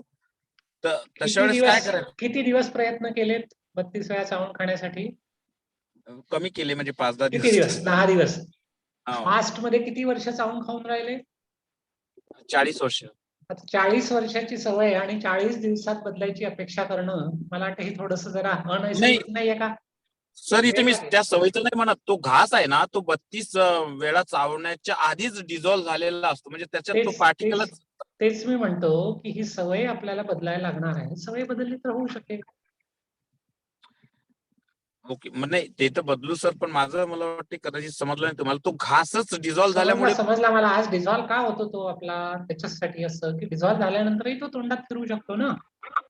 चावणं याचा अर्थ फक्त काही कडक पदार्थ चावायचे असं नाहीये. म्हणून असं म्हटलं जाते की liquids are to be chewed. तुम्ही अच्छा, म्हणजे रसही घेत असाल तरी तो चावायचा आहे. म्हणजे जिभेने आपण दाताला वगैरे असं फिरवत राहणे वगैरे, तो पण एक प्रकार येस, चावण्याचा. That is the thing. उल्हासजीचा काहीतरी दिसतोय हातवर. उल्हास पेडामकर.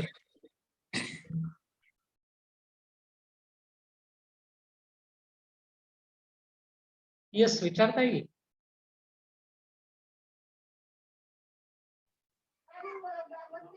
उल्हास पेडामकर बोला बोला. उल्हास पेडामकर.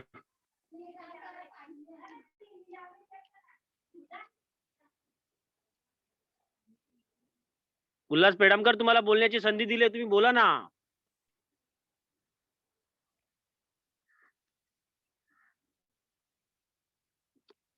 काहीतरी तुमचा काय प्रश्न असेल त्यांनी बोला. ऍडव्होकेट विवेक ठाकरे दिसतात आहे. मी बोलतो. हा. सर, फ्रीज मधले पदार्थ खावेत खाऊ नयेत की कसे खावेत? कशातले पदार्थ? फ्रीज मध्ये फ्रोझन फ्रीज मधले. हा हा. शक्यतो टाळायला पाहिजे. कुठली गोष्ट, जसं आपण साधा नियम जो पाहिला आपण की निसर्गामध्ये तयार होणं आणि तोंडामध्ये जाणं यातलं अंतर कमीत कमी राखणं, हा नियम आहे आपला. बरोबर आहे. बरोबर. आता फ्रीज मध्ये ठेवलं म्हणजे तुम्ही अंतर वाढवताय, त्यातला टायमिंग गॅप. आता ती नाईलाज आहे, मर्यादा आहे आपली आजच्या जगण्याची, असं म्हणूया आपण. ओके. त्यामुळे ते कमीत कमी वापरणं, जिथे आवश्यक असेल तिथेच वापरणं, तिथे खूप दिवस स्टोअर करून न ठेवणं, एकच दिवसापुरतं फार फार तर करणं. ताजं नसेल मिळत तर मग ठीक आहे की नाही. आणि फ्रीजचं पाणी सर? नाही, नको. पाणी हे कधी पण रूम टेम्परेचरच्या आसपासचं असलं पाहिजे, म्हणजे बॉडी टेम्परेचरच्या आसपास. खूप जास्त डिफरन्स नको. बरोबर. असं म्हणजे सर 36 डिग्री 35 डिग्री अशा जवळपास पाणी असलं पाहिजे का? म्हणजे जसं आता उन्हाळ्यात माठाचं पाणी पण बरंच थंड असते काही काही माठाचं. माठाचं पाणी ठीक आहे, एक वेळा चालू शकेल थोडंफार समजा, पण खूप जास्त थंड असेल तर कदाचित तिथं एक घशाचा त्रास आणि असं होऊ शकते. काल मला तसं जाणवलं ऍक्च्युली. बरोबर आहे. थंड पाणी. एनिथिंग, कुठली एका बाजूला नको आपल्याला, फार गरम पण नको, फार थंड पण नको. असं सुवर्ण मध्य हा निसर्गाचा नियम आहे परत. त्यामुळे निसर्गाचे नियम आपल्याला फॉलो करता आले पाहिजे, महत्वाचा पाठ हा आहे. येस. आणखीन काही लोकांचे हात वर दिसतात ते मला. स्मिताजी बोला. स्मिताजींचा हात वर आलेला आहे. हॅलो. हॅलो. हा बोला बोला. आपण जेवणात खाद्यतेल कुठले वापरू शकतो? खाद्यतेल ऍक्च्युली कुठलंच एक तेल चांगलं नसते. म्हणजे परत बायोडायव्हर्सिटीचं जे निसर्गाचं प्रिन्सिपल आहे, वेगवेगळी तेलं आपल्या आहारात असली पाहिजे. कारण तेलांमधले जे घटक आहे, SFA, PFA, MIFA, तुम्ही ऐकलं असेल, ओमेगा 3, ओमेगा 6, त्याचं प्रॉपर कॉम्बिनेशन कुठल्याच एका तेलात नसते. आयदर मल्टिपल तेल वापरायला पाहिजे, किंवा मग आयडियली आम्ही जसं सांगतो की तेल वापरूच नका, बिना तेलाची फोडणी द्या आणि तेलाच्या चटण्या वापरा, किंवा वरून भाजीमध्ये तुम्ही कूट वापरा सगळ्यांचं. जवसाचं कूट, तिळाचं कूट, त्याला तेल सुटणारच आहे. तेल असं, आणि सुंदर भाज्या बनतात. आता जवळपास आमचे किती 900 पेक्षा जास्त पार्टिसिपंट झाले, एक 32-50 एक बॅचेस मधले. सगळे अगदी खूप छान पद्धतीने बिना तेलाच्या भाज्या तयार करतात, की लक्षात पण येत नाही की बा याच्यात तेल नाहीये. शिवाय तेल तापवलं, एकदा गरम केलं की त्याला धूर यायला लागतो फोडणी देताना पण. धूर आला की त्याच्यामध्ये ट्रान्स फॅटी ऍसिड्स तयार होतात, जे परत टॉक्सिक केमिकल आहे. त्याच्यामुळे शक्यतो तेलाला गरम करायलाच नको. साधा नियम आहे, मूलभूत नियम. तेल वापरायचंच झालं तर एकच एक तेल नको, घाणीचं तेल पाहिजे. परत ते रिफाईंड तेल तर अजिबातच नको. ते म्हणजे जहरच आहे रिफाईंड तेल, असं म्हणता येईल आपल्याला. सर म्हणजे हे मग आपण फोडणी देताना तेल गरम करायचंच नाही कधीच. फोडणी बिना तेलाचीच द्यायची हो बेसिकली. नाही म्हणजे पुढे जाऊन समजा द्यायचं असलं 10 दिवसातून 2दा एकदा तरी पण ती द्यायची नाही. तर गरज नाही ना, म्हणजे आता आता करायचं असलं तर आपण काही पण करू शकतो, तळण पण काढू शकतो, है की नाही? आपल्याला काय आरोग्य कसं मेंटेन करायचं आहे आपल्या हातात आहे, चॉईस आपला आहे काय करायचं ते. त्याचे काय परिणाम होणार आहे ते तुम्ही नाही टाळू शकत. ते निसर्गाच्या आणि हातात आहे. सर मला एक प्रश्न विचारायचा आहे येस, बोला. की आरोग्यासाठी सी फूड आणि सी वीट चांगलं म्हणतात, त्याबद्दल तुमचं काय मत आहे? अं, चांगलं असं काय म्हणता नाही येणार आहे, पण आता ज्यांचं परत रिजनलचा पार्ट येतो हा. ओके, ज्यांचं आयुष्य समुद्राशी निगडीत आहे हा. त्यांच्यासाठी भले ठीक असेल, हा आपल्या मूलभूत नियमानुसार. आपण आता समजा आम्ही विदर्भात राहतोय, आमचा समुद्राशी काही संबंध नाहीये तसा, त्यामुळे हा. आमच्यासाठी नाहीच आहे, नक्कीच नाहीये ते चांगलं असं म्हणता येईल आपल्याला. मात्र ज्यांचं सी फूड आणि सी वीड खातात त्यांचं आयुष्यमान जास्त आहे, ज्यांची लेंथ जास्त आहे नाही असं नाही, म्हटलं असं जातं. असं काही नाहीये, असं काही नाही. आज एवढ्या सगळ्या देशांना समुद्र किनारे आहे, हजारो किलोमीटर लांबीचे, म्हणून त्यांचं जास्त आहे असं नाहीये. काय की हे परत सगळा मार्केटिंगचा विषय येतो, कुठल्या तरी एका गोष्टीला जास्त, ज्याला टॉल क्लेम म्हणतात ना, असं करणं असं नाही होत निसर्गामध्ये. निसर्गामध्ये होलिस्टिक अप्रोच महत्वाचा असतो. Okay, thank you sir. नमस्कार सर. हा नमस्कार. सर निलेश गुजर मुंबई. हा सर आपण जेव्हा म्हणजे दिवसभरात म्हणजे आपल्या अन्नाचं प्रमाण आणि पाण्याचं प्रमाण किती असावं, म्हणजे काय होतं आताच्या घडीला अन्न जास्त आणि पाणी कमी. ओके, ऍक्च्युली ते साधं गणित आहे. निसर्गाने आपल्या शरीरामध्ये सेन्सर बसवलेले आहेत सगळे. ओके, सेन्सर तुम्हाला सांगते की आता तुम्हाला तहान लागली आहे म्हणजे पाणी प्यायचंय, ओके तुम्हाला भूक लागली आहे म्हणजे आता काहीतरी खायचंय. आपण काय केलंय की हे सगळे नैसर्गिक सेन्सर जे आहे हे सगळे विसरून गेलोय, आणि आता आपण आर्टिफिशियल सेन्सरच्या मागे लागलोय की दिवसाला मग 3 लिटर पाणी प्या, दर एका तासाने 1 ग्लास पाणी प्या. हे सगळं माझ्या मते अशास्त्रीय आहे. हा तसंच झालेलं आहे ओव्हरराईट बरं. करता आहे नैसर्गिक प्रोग्रामला, जे प्रोग्रामिंग आपलं आहे मुळात, ज्याला फॅक्टरी डिफॉल्ट म्हणतो आपण, निसर्गाने तयार करून पाठवलेलं आपल्याला, ते आपण विसरून चाललोय. त्यामुळे आपल्या बॉडी सिग्नलकडे आपल्याला लक्ष द्यायला शिकावं लागणार परत.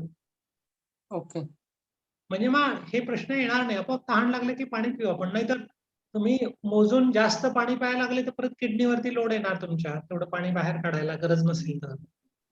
तुम्ही काय अन्न पदार्थ खाता, क्लायमेट काय आहे, तुम्ही किती मेहनत करता, या सगळ्या गोष्टींवरती अवलंबून असते पाण्याची गरज किती आहे. Okay thank you sir. आणि सर जर वातात म्हणजे समजा वात असेल आणि तो वात वरती सरकत असेल तर त्यासाठी आपल्याला काय करणं अपेक्षित आहे? म्हणजे काय जरा सांगता येईल का? कारण मला काही अं, वात पित्त कफाची भाषा नाही समजत, माझा आयुर्वेदाचा बॅकग्राऊंड नाही आहे. तुम्ही अच्छा त्रास काय असं सांगितलं तर मी कदाचित सांगू शकेल. त्रास म्हणजे काय माहितीये का, आता माझ्या आईचंच आहे. इथलं काय होतं, छातीवरती प्रेशर येतं, पोटात कसं तरी होतं. नाही, वेगवेगळ्या म्हणजे गोष्टी असतील आहे. म्हणजे मुळात प्रश्न आहे की पोटाचा प्रॉब्लेम आहे, त्यामुळे परत आहारामध्ये बदल करणं, अच्छा याच्यामुळे काही गोष्टी बदलू शकतात. आणि थोडंसं डिटेल हिस्ट्री घेतल्याशिवाय वैयक्तिक केसमध्ये जरा सल्ला देणं फारसे योग्य होत नाही. भलेही असं जर असेल तर कधीतरी वैयक्तिक वेळ घेऊन बोलता येऊ शकेल आहे. माझा नंबरही लागलं तर स्वप्नीलही देऊ शकेल आहे, काही अडचण नाही, काय मी पण सांगू शकेल आहे. हो असं होऊ चालेल शकतं. नक्की. Sir Thank you. सर काही लोकांनी पुस्तकाची माहिती आणि नंबर्स हवे ते आपण डिटेल्स पाठवूयात, सगळ्यांना एक मेसेज ओके, देऊयात. हो हो चालेल. तत्पूर्वी प्रश्न आहे उल्हास पेडामकर यांचा, ते प्रवासात आहेत.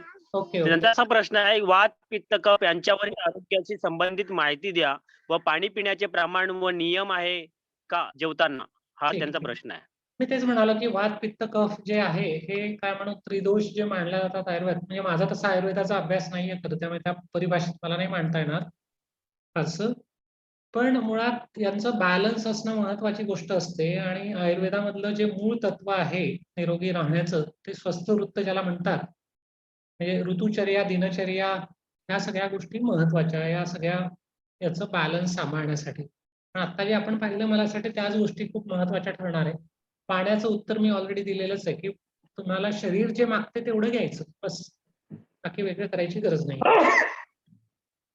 नमस्कार सर. हा नमस्कार. मी संजय जोशी बोलतोय नागपूरहून. हा नमस्कार, बोला. सर मला एक विचारायचं होतं की हे कडधान्य जे आपण खातो प्रोटीन्स म्हणून, हा, मी हा, डायबिटिक आहे. 52 हा. 55 वर्ष माझं वय आहे. हा, हा. अतुलचा मित्र आहे मी ऍक्च्युली. अतुल. Okay, okay. हा. तर कडधान्याबद्दल सर थोडंसं मला कन्फ्युजन असं आहे की मी आता ऑलमोस्ट आठवड्यातून 5 दिवस ते खातो. ओके. तर काही लोक म्हणतात की ते स्प्राउटेड म्हणजे त्याला कोंब येऊन ते त्याच्या उसळी नाही खायच्या. तर हे काय याबद्दल तुम्ही सांगू इच्छिता? डिपेंड्स. खरं आता आमचा जो कार्यक्रम चालतोय आणि जो प्रोटोकॉल आम्ही देतो लोकांना डायबिटीस रिव्हर्सलसाठी पर्टिक्युलरली, आणि जवळपास एक 500 लोकांचा डायबिटीस रिव्हर्स झालेला मी पाहिला आहे. माझ्याकडे प्री आणि पोस्ट दोन्ही हे आहे, डेटा पण आहे. यामध्ये सर. आम्ही प्रोटीन्स पण रिस्ट्रिक्ट करतो खरं सुरुवातीला for okay, reversal okay. Phase. कुठल्याच डाळी आणि कडधान्य पण नाहीच म्हणतो घ्यायला. Majority okay. पोर्शन जो आहे तो भाज्या, फळं, सलाद. 20% ओके. ग्रेन फक्त, आणि ते पण मिलेट, गहू नाही म्हणजे त्याच्यामध्ये. ओके. कडधान्य पण सुरुवातीला नाहीच म्हणतो, सुरुवातीचे काही महिने तरी रिव्हर्सल फेजमध्ये. मग मेंटेनन्स फेजमध्ये चालेल कडधान्य. स्प्राउटेड जास्त चांगलं मग त्यातल्या त्यात डाळींपेक्षा. अच्छा. तर त्यातही त्याच्यापेक्षा जर आपल्याला ग्रीन खाता आलं तर आणखीन चांगलं. ग्रीन मध्ये एन्झाईम जास्त असतात. ओके. आता समजा तुरीच्या दिवसामध्ये तुरीच्या शेंगा निघतात आपल्याकडे शेतातल्या. मुगाच्या हा. दिवसात मुगाच्या शेंगा निघतात. हिरवा हो, हो. मटर असतो, गवार आहे, चवळी आहे, शेंगा. हा, हा. ते जास्त फायद्याचं इव्हन कडधान्य खाण्यापेक्षा पण. कडधान्यामध्ये काय प्रोटीन्स थोडे जास्त असतात. प्रोटीन्सचे हा. आपले स्वतःचे खूप सारे प्रॉब्लेम्स आहेत असं लक्षात येते. Okay. Okay. Particularly for diabetes आम्ही तरी आत्ता जे काय करतोय आणि ज्याचे मला खूप चांगले हे दिसतात ते परिणाम आत्ता, की हा, आम्ही हा. प्रोटीन्स पण सगळे रिस्ट्रिक्ट करतो त्या अर्थाने. ओके. ओके. धन्यवाद सर. धन्यवाद. Yes, yes. सर, समीक्षा यांचा असा प्रश्न आहे हा. की जर वजन कमी केलं, नियंत्रण करून वजन कमी केलं तर ते पुढे मेंटेन करायला काय करायचं? परत मी ते म्हणालो की या सवयी ज्या आहे या आयुष्यभराच्या करायच्या. काही निसर्गाचे नियम तुम्हाला एक लक्षात घ्यायचं, आपण निसर्गाच्या विरुद्ध गेलो आपण तर निसर्ग आपल्याला फटकारणार आहे कुठे ना कुठेतरी, आहे की नाही? त्यामुळे आपल्याला निसर्गाचे नियम फॉलो करता येतील का? जसं 32 वेळा चावून खाण्याचा नियम असेल, मी म्हणतो काय वस्तू खायच्या त्याच्यात भलेही थोडंफार इकडे तिकडे झालं तर चालेल, तेवढी आपली बॉडी ऍडजस्ट करू शकते. नाही असं नाही की खूप जास्त आपण लोड दिलं गरजेपेक्षा तर मग मात्र ब्रेकडाऊन व्हायची शक्यता जास्त राहणार आहे. त्यामुळे अनेक लोकांचा प्रश्न असतो की वजन तर कमी होते, पुढे मेंटेन नाही होत, पुन्हा वाढते. त्याचं कारण एक तर त्यांचा फोकस सगळा डाएट वरती असतो काहीतरी, आणि क्रॅश काहीतरी असं डाएट करून त्या खूप ड्रास्टिक चेंज करून, जसं एक कीटो डाएट नावाचा प्रकार आहे तो खूप पॉप्युलर आहे जगभरात, की त्याच्यामध्ये 80% फॅट घ्यायला सांगतात, बाकी कार्बोहायड्रेट नसल्यासारखंच. ओके. तर त्याच्यामुळे वजन कमी होते, डायबिटीसही कमी होतो, पण तो टिकत नाही, कारण असा आहार तुम्ही आयुष्यभर नाही करू शकत. आम्ही जो आता प्रोटोकॉल देतोय तो शक्यतो असा आहे की खूप जास्त असे चेंज नाही, आपल्या आजच्या ज्या सवयी आहेत त्याच्यापेक्षा वेगळे नाही आहेत. थोडेसे बदल करायचे आणि जे आयुष्यभर टिकू शकतील, आपल्याला पालन करता येईल त्या गोष्टींचं. अशा प्रकारचं डाएट घेऊन जर वजन कमी झाले तर त्याचा फायदा होतो.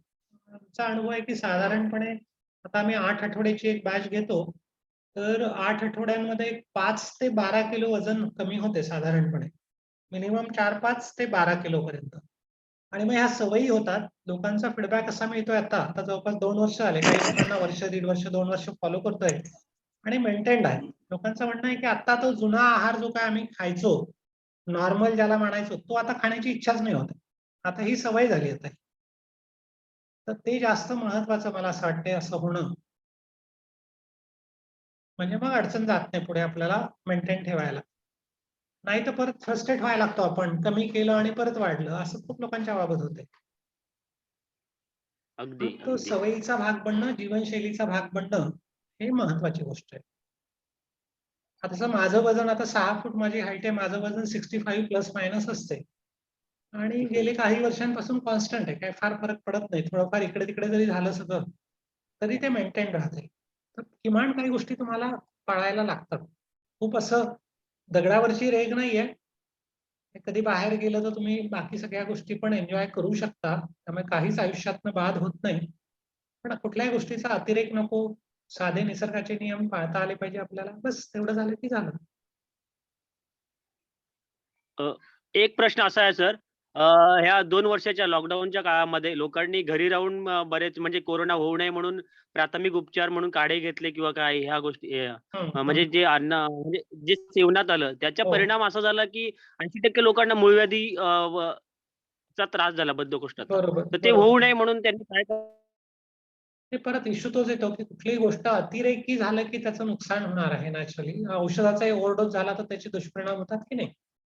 तसं आता जर समजा त्याचे दुष्परिणाम झालेले असतील तर त्याच्यासाठी काय करायचं हा भाग असेल तर परत आपल्याला हिलिंग ज्याने होते म्हणजे काय म्हणू दुरुस्ती ज्याने होते रिपेअर त्या गोष्टींकडे जावं लागेल आणि रिपेअर करणारा आहार म्हणजे परत निसर्गामध्ये सापडणाऱ्या वस्तू परत भाज्या फळं आणि सलाद याच गोष्टी आहेत महत्वाच्या की ज्याच्यामुळे बॉडीची हिलिंग कॅपॅसिटी वाढते दुरुस्तीची क्षमता वाढते आणि त्यामुळे रिपेअर होण्याची शक्यता राहील रिव्हर्स होण्याची शक्यता पण राहील असं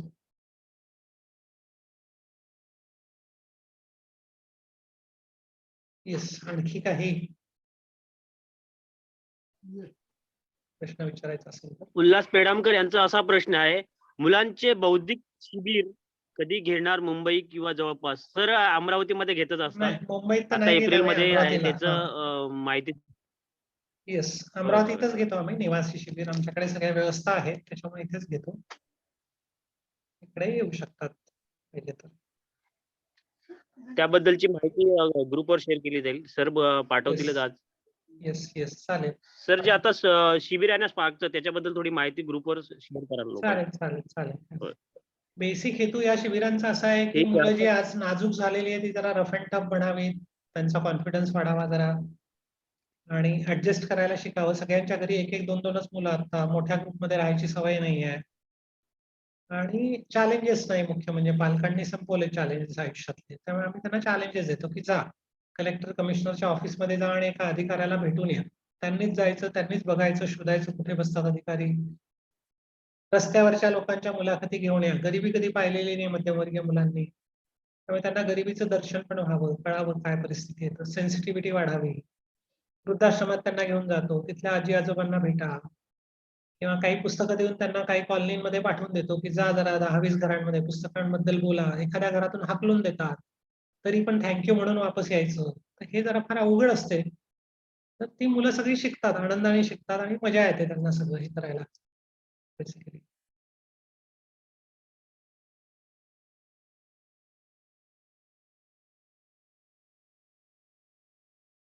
राजेन प्रभुदेसाई यांनी लिहिलंय की माझी हाईट 5.8 वजन 85 किलो मला असं चार्ट बघतोय आणि 20 वर्ष तेवढेच मेंटेन कमी करायला पाहिजे तर येस डेफिनेटली कमी करायला पाहिजे तर त्याचा उपयोग होईलच आहे म्हणजे आज जरी त्रास नसला तरी उद्या चालून गुडघ्यांचा त्रास व्हायची शक्यता राहील 5-8 साठी साधारणपणे वजन 60च्या आसपास असलं पाहिजे तर माझी 6 फूट आहे माझं वजन 65 आहे तर 25 किलो एक्सेस वेट आहे आणि ते कमी होऊ शकते काहीच डिफिकल्ट नाहीये आमच्याकडे आता खूप लोक असे आहेत की जे म्हणतात आयुष्यात कधी हा वजन काट्यावरती आकडा बघितलाच नाही गेले 25 वर्षात 30 वर्षात जो आता दिसतोय हे साधे सोपे बदल केले तर दुसरा फायदा हा होतो या कार्यक्रमाचा मला जी जास्त महत्वाचं वाटते त्याच्यामुळे एकूण घराच्या खाण्यापिण्याच्या सवयी बदलतात पुढच्या पिढीसाठी पण हे तेवढंच महत्वाचं आहे मला असं वाटतं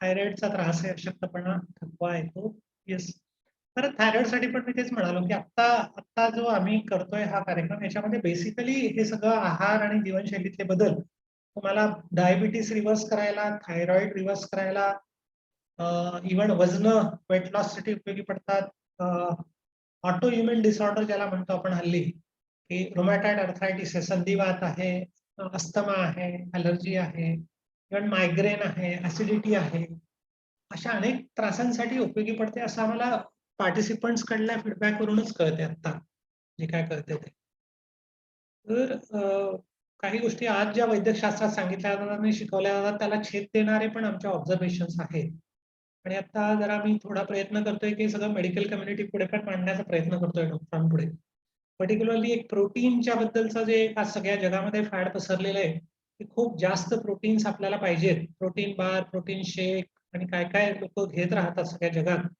आता आमच्या अमेरिकेच्या पण रेग्युलर बॅचेस सुरू असतात अमेरिकेचे 250 पेक्षा जास्त पार्टिसिपंट झाले आता आणि सगळे हायली क्वालिफाईड इंटेलेक्च्युअल क्लास आहे IIT IIM वाले तिकडे जाऊन MS PhD वगैरे केलेले पण काय खावं हे दुर्दैवाने नाही शिकलेले एवढे सगळे हुशार मुलं मुली असताना 30-35व्या वर्षी काही ना काहीतरी प्रॉब्लेम मध्ये लँड झालेले आहेत आता हे तर त्यांना मला असं वाटतं की ह्या गोष्टी गरजेच्या आहेत, आज खूप गरजेच्या झालेल्या आहेत. दुर्दैवाने हे शिक्षण नाही दिलं जात कुठे. आणि मी जसं म्हणालो तसं आज अगदी अल्टरनेट घरामध्ये प्रश्न आहेत आज, हे जर आपण शिकलेल्या लोकांचा जर विचार केला तर. ते मला माहिती आहे की आता हा जो ग्रुप आहे, तुम्ही सगळे या निसर्ग संवाद ग्रुपशी रिलेटेड आहात, त्यामुळे निसर्गाकडे जाण्याची काहीतरी तुमच्यामध्ये तळमळ आहे, वृत्ती आहे. आणि कदाचित तुमच्यामध्ये एवढा प्रश्न नसेल, पण एक सामान्य लोक आपल्या आजूबाजूला पाहिले तर किती किती प्रश्न दिसतात आपल्याला आज. ಅಶ್ವಿನಿ ಉಪಾಧ್ಯಾಯ ಅನ್ನುವಂತ ಒಬ್ಬ ವಕೀಲ ಸಾರ್ವಜನಿಕ घरोघरी आपल्याला प्रश्न दिसतात आहे आज. त्यामुळे आपल्याला त्याला कुठेतरी उत्तर शोधावे लागणार आहे. आणि ते साधे सोपे असले पाहिजे. त्याचे साईड इफेक्ट नसले पाहिजे, महत्वाचा पार्ट जो येतो. नाही तर हल्ली मग लोक काय हे चूर्ण घ्या, अमुक हर्बल घ्या, हे आमचं काय म्हणू हा काढा घ्या, हे औषध घ्या, असं काय काय विकत राहतात आज. मोठं मार्केट आहे आज.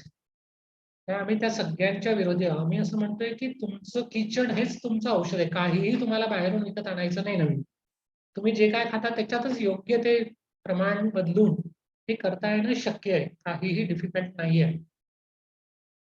फक्त इथे मी जसं म्हणाल तसं ग्रुप असेल तर त्याचा जास्त फायदा होतो. त्यामुळे आम्ही जे करतोय ते ग्रुप थेरपी करतोय. 25-30 लोकांची एक बॅच असते. साधारणपणे आता आमच्या 3 भारतीय बॅचेस असतात, ज्या हिंदीमध्ये करतो आम्ही. पण सगळ्या भारतातल्या वेगवेगळ्या प्रांतांमधले लोक असतात आणि 2 अमेरिकन ज्या इंटरनॅशनल बॅचेस, ज्याच्यामध्ये मुख्यत्वे वेगवेगळ्या देशांमधले आणि इंग्लिशमध्ये करतो ते. तर शुक्रवार संध्याकाळ 7 ते 9, शनिवार संध्याकाळ 7 ते 9, रविवार दुपारी 2 ते 4 अशा 3 भारतीय बॅचेस असतात. 8 आठवड्यांसाठी एक बॅच चालते. ती संपली की नवीन चालू होते. आता पुढच्या शुक्रवारी, येणाऱ्या शुक्रवारी 8 एप्रिल पासून आमची 33वी भारतीय बॅच सुरू होते. आणि आज संध्याकाळपासून एक 15वी अमेरिकन बॅच सुरू होते, इंग्लिशमध्ये जी असेल ती. ती 8 आठवडे चालेल रेग्युलरली. दर आठवड्याला 2 तास झूम सेशन. आणि नंतर मग एक मंथली फॉलोअप असतो 4 महिने. असं एक 2+4 मंथ अशी एक बॅच करतो आणि त्याचा खूप फायदा होतोय. एक दुसऱ्यांपासून खूप शिकायला मिळते. तुम्हाला सपोर्ट सिस्टीम लागते. काहीतरी जगाविरुद्ध काहीतरी करायचंय आजच्या प्रचलित प्रवाहाविरुद्ध, तर एकट्याला टिकणं अवघड असते. ग्रुप असेल तर जास्त सोपं जाते जरा.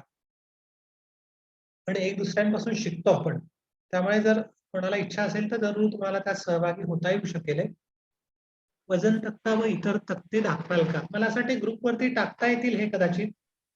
किंवा जर माझा व्हॉट्सअप नंबर लिहून घ्या, ज्यांना कोणाला काही वैयक्तिक विचारायचं असेल तर व्हॉट्सअप करा मला. 9420722107 या चॅटमध्ये पण टाकतो मी, आणि स्वप्नील मग ग्रुपमध्ये पण टाकतोय म्हणाला, ते करता येईल. मी माझा नंबर आता इथे शेअर करतो. हे ज्यांना समजा शिबिरांबद्दल सहभागी व्हायची इच्छा आहे किंवा माहिती पाहिजे आहे, अजून काही असेल तर व्हॉट्सअप करता येईल. वैयक्तिक पण काय असेल तर ते पण करता येईल. काही पुस्तकांबद्दल विचारायचं आहे, आणखीन काय करायचं आहे तर यस, तर ते वैयक्तिक पण शेअर करता येईल. इव्हन माझ्या फेसबुकला पण खूप साऱ्या गोष्टी शेअर केलेल्या आहेत. आता मी वेबसाईटला पण करतोय जरा हळूहळू सगळं अपडेटिंग. माझे बरेचसे व्हिडिओज पण आहे आमच्या युट्यूब चॅनेलवरती या सगळ्या आरोग्याबद्दल आणि इतरही विषयांबद्दल. त्याचा पण फायदा घेता येईल तुम्हाला पाहिजे तर. येस, चालेल. मला वाटतं अजून काही आहे प्रश्न? 5-7 मिनिटं कदाचित करू शकू आपण, करायचं असेल तर थांबण्यापूर्वी. सर ही आपली 2 ते 4 ची मीटिंग आहे का आज? का हीच आहे ती मग? काय नाही नाही, याचा काही संबंध नाही. 2 ते 4 ते आहेत, ग्रुपमध्ये असेल ना मीटिंग हो. असणारच आहे ते. त्याचं रेकॉर्डिंग मिळेल का? हो, देता येईल रेकॉर्डिंग, काय हरकत नाही. मी ग्रुपवरती स्वप्नील सोबत शेअर करेल आणि रेकॉर्डिंग पण मिळेल. इव्हन युट्यूब वरती पण टाकता येईल, म्हणजे सगळ्यांना सोपं पडेल ते. मी मग प्रयासच्या युट्यूब चॅनेलवर पण टाकेल आणि तुमच्या ग्रुपची पण असेल स्वप्नील तर तिथेही आपल्याला शेअर करता येईल हे रेकॉर्डिंग असेल. येस, आणखी काही प्रश्न? खूप उपयुक्त माहिती आहे दिली सरांनी आज. अजूनही सर 5 मिनिट देतात आपल्यासाठी. कुणाचे प्रश्न असतील बोला, संवाद साधा. करता येईल, काय प्रॉब्लेम नाही.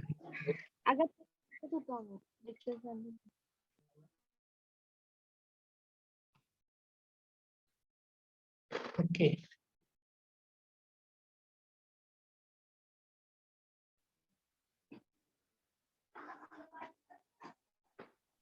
काही प्रश्न नसतील. धन्यवाद सर, मौल्यवान वेळ काढून तुम्ही आम्हा सर्वांशी संवाद साधला.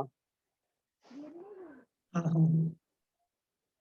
नाही ठीक माझ्यासाठी पण आनंदाची गोष्ट आहे या निमित्ताने जरा सगळ्यांसोबत परत संवाद साधता आला. पुन्हा एकदा भेट देऊ. येस. मी माझा नंबर शेअर केलेला आहे. लागलं तर तुम्हाला व्हॉट्सअप करा तुमचं नाव, नंबर, कुठे आहात तुम्ही, आणि मग मी शेअर करेल. काही जर तुम्हाला पाहिजे असेल आणखीन वेगळं तर ते पण शेअर करू शकेल. ग्रुप कुठला स्वप्नील विचारलेला आहे हा आपला व्हॉट्सअपचा ग्रुप? काय निसर्ग?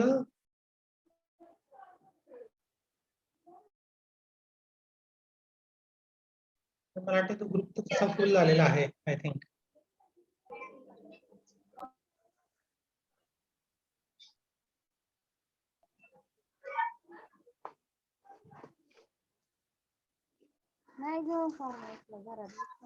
चालेल मग सर्वांना खूप शुभेच्छा उत्तम आरोग्यासाठी.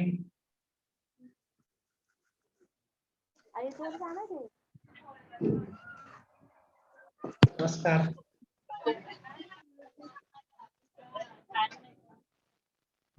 सर खूप खूप धन्यवाद. Yes thank you. वेलकम. खूप छान लेक्चर झालं. Okay welcome.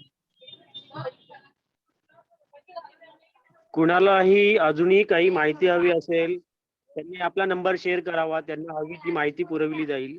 सरांचाही नंबर दिला जाईल. तुम्ही आता जर मेसेंजरवर आपला नंबर आणि ईमेल आयडी जर शेअर केला तर आम्ही जी काही तुम्हाला हवी असणारी मदत पुरवण्याचा प्रयत्न करू. येस नक्कीच. सध्या जो निसर्ग शाश्वत संवाद जो होतोय तो समूह जो आहे त्यामधून आता मी ऍडमिन म्हणून बाहेर पडलेलो आहे.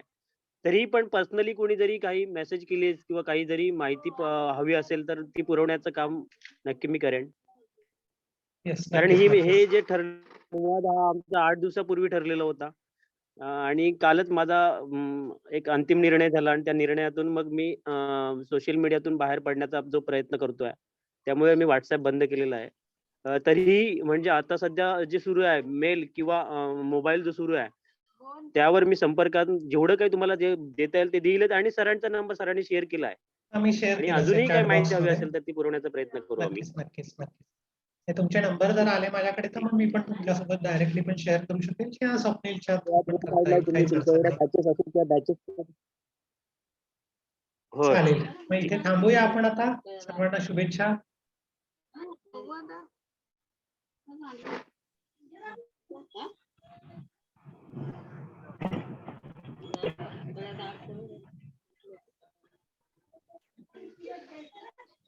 हा बोल ना आवाज नाही.